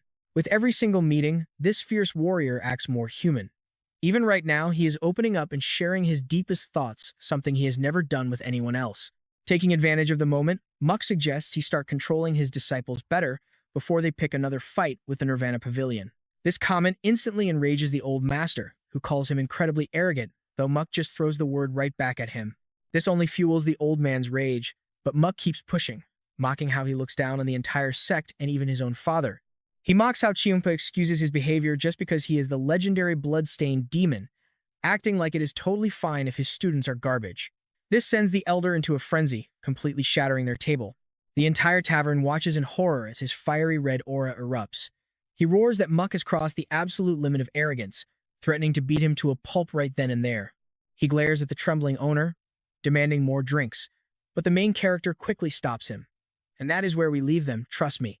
This master-disciple duo is only getting more chaotic. All right, you and I are back in action, starting with Mew slipping some coins to the tavern owner to cover the broken furniture. Even though the owner tells him not to worry, our main character insists on paying and orders a fresh round of food. Watching this polite display, Chimpa questions if this was really his plan all along, but the young master calmly explains that even supreme demons shouldn't go around destroying local property. The old demon snaps back, asking if he is seriously trying to teach him manners, but the boy is just helping him align his path. Naturally, this only makes the mustached elder completely lose his mind. Our main character just shrugs it off, telling him to stop shouting and move to a clean table. Though absolutely boiling with rage, the old man actually obeys, calling the kid insane while threatening to keep buying him food if he dares to betray him. The terrified waiter rushes the food over after hearing the shouting. Mu asks if the old demon is actually serious, and when he confirms, Mu demands a real oath of absolute loyalty, turning his threat right back on him. If the young master ever swore loyalty to the demon only to be betrayed, he would drive his sword straight through his heart. He pours a cup of alcohol for the elder and asks him to take it. After a tense stare down, Mew hands the glass over to the grumbling old man, who reluctantly downs it. Deep down, the old demon knew the truth even without clinking their glasses. They had already toasted in his heart. Meanwhile, over at the palace of the Flowering Sword Demon, an informant reports that the young master is currently drinking with Chimpa, calling him arrogant. But she quickly snaps at him, saying there is nothing worse than talking behind someone's back, forcing him to quickly apologize. The lady notes that Mew is definitely not the weak second young master she once knew, but her guard still dismisses him as a minor threat. But she warns that this storm might be big enough to swallow the entire Mirim. After all, for that old elder to hand over the celestial divine pill, he must have seen his potential as the next successor. Anxious, the young guard asks if she truly believes that is possible. Yanrang admits the boy has shown an unexpected side, but still nothing worthy of receiving such a legendary pill. And that is exactly what is driving her crazy. Now pay attention here, she missed something Chimpa saw instantly. Was there really something special about him that she just could not see? The guard breaks her train of thought, urging her to rest. She heads inside while he watches her leave the garden. Later on, Mew enters his father's personal training hall, a sacred place he had never stepped foot in before. A massive metal plaque, covered in deep strikes, catches his eye. It is made of 10,000-year-cold iron. While impressive, he cannot help but wonder if treating legendary metal like this is just pure abuse. His father, Wu Jun, barks at him to shut up and demonstrate the 4 steps of the wind god right now. The boy nods, instantly channeling his glowing blue aura. This legendary technique features 4 core forms and over 900 intricate variations. Depending on how you read and execute these changes, the entire martial art shifts, producing completely different levels of destructive power. Landing cleanly after the flawless sequence, our main character notices his father's intense glare and asks if he made a mistake. But Wu Jun is just stunned, asking if he has truly mastered the form to this level already. He finally recognizes his son's true genius. The two dive deep into martial theory. Surprisingly, his father actually listens to his insights and even agrees with his suggestion that focusing power on the right foot yields a much cleaner strike. Mew never expected to see his stern father behaving so openly and logically when discussing techniques. Wu Jun tells him to close his eyes and visualize today's lesson, and he does. The young master instantly sinks into deep meditation, feeling the martial truth connect with his very soul. This talk completely refines his movement technique. Grateful for the lesson, he resolves to repay his father by dominating the entire Mirim, even though he jokingly tells the old man that his real payback should be a massive increase to his future allowance. His father tells him to stop talking nonsense and orders him to eat something before leaving. This invitation catches him completely off guard. When Woojun asks why he is staring, the boy admits he has never once heard his father invite anyone to share a meal. The tough leader turns out to have a soft spot, grumbling that it is no big deal. As they sit, Woojun tells him to speak up if he wants more food. I know what you were thinking. Why is eating dinner so quiet? Well, in his past life before regression, the young master never even got to share a meal with his cold-hearted father. Sitting here now, he finally realizes how much he missed this connection. When his father asks if the food is good, the boy playfully suggests swapping their personal chefs, which the old man immediately shoots down. The father then asks what he actually wanted, and Mu reveals he has a huge favor to ask. He explains that he wants to bring someone new into the inner family. A bit shocked, Woojun asks if his son is getting married, but the boy clarifies that he wants to teach their secret martial art to his guard, Lion. This technique is vital for securing his power, but traditionally, only bloodline members are allowed to learn it. Woojun cannot wrap his head around how his son treats his own brother like trash while raising a mere bodyguard to family status. But Mu knows she is far more loyal than his brother, and destined to achieve absolute greatness. Woojun asks if he is certain. The boy confidently explains that his own personal style will soon evolve into the demonic art of 9 calamities, leaving the rising sword technique behind for his successor anyway. His father has to admit, the kid does not lack confidence. To his surprise, the leader agrees to the request. But before the boy can celebrate, his father stops him, demanding a promise first. Mu waits in suspense to hear the condition. His father warns that the next time he plans to assassinate one of the Supreme Elders, he must inform him beforehand. The boy gladly agrees to the terms, promising to keep him in the loop. Back at his private pavilion, Mu waits for his loyal guard to arrive. When she enters, he formally greets her as the head of the Phantom Shadow Corp, and she bows deeply in respect. He then drops a massive bombshell, announcing that he will personally train her in a legendary technique. She is stunned, but he confirms he is going to teach her the coveted rising sword art. Shocked, she protests, stating that she cannot accept a martial art reserved strictly for the celestial demon's bloodline. Calmly, our main character looks at her and asks if she is done lecturing him. She firmly replies that while she has more to say, she will stop, repeating that he absolutely cannot teach her this art. She warns him of the leader's wrath, but Mu cuts her off by revealing he already secured Woojun's explicit permission. This leaves Lion completely dumbfounded, wondering why on earth he would willingly give away his exclusive style. He explains that if she wants to lead the elite Phantom Shadow Corp, she must master a high-level technique of this scale. Furthermore, he views her as true family, so there is no issue at all. Hearing this, she is deeply touched, but still questions if she is truly worthy of learning her master's art. Lowering her head, she trembles as she admits that nobody in her entire life has ever shown her such kindness. Seeing her on the verge of tears, Mu gently pats her shoulder and tells her she is invaluable, prompting her to break down and hug him tightly. Following that emotional moment, Mu focuses heavily on training Lion while also managing the busy affairs of the Nirvana Pavilion. Meanwhile, he continues his own harsh cultivation. His guard masters the rising sword art with incredible speed, proving far more talented than expected, which teaches him that instructing others is a lesson in itself. And as we wrap up today, you and I can see how this first teaching experience becomes invaluable to a hero who used to walk alone. Alright, you and I are diving back into Nirvana Pavilion, where Muck gathers his squad in the courtyard after a long time. Seeing their energy, he announces he is here to fire up their spirits, leaving them totally confused by his comment. Then he tells Orang to open a chest, sitting right next to him, shocking his friend completely.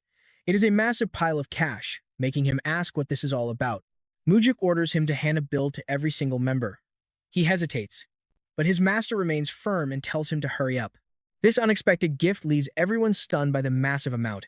In perfect unison, the entire squad loudly thanks their leader for his generosity. The main character explains he is giving them this cash so nobody falls for bribes. If they ever run short, they can just ask him for an advance on their monthly pay. And if that is still not enough, he will happily pay them out of his own pocket. He asks if they understand, and once they nod, the squad is immediately dismissed.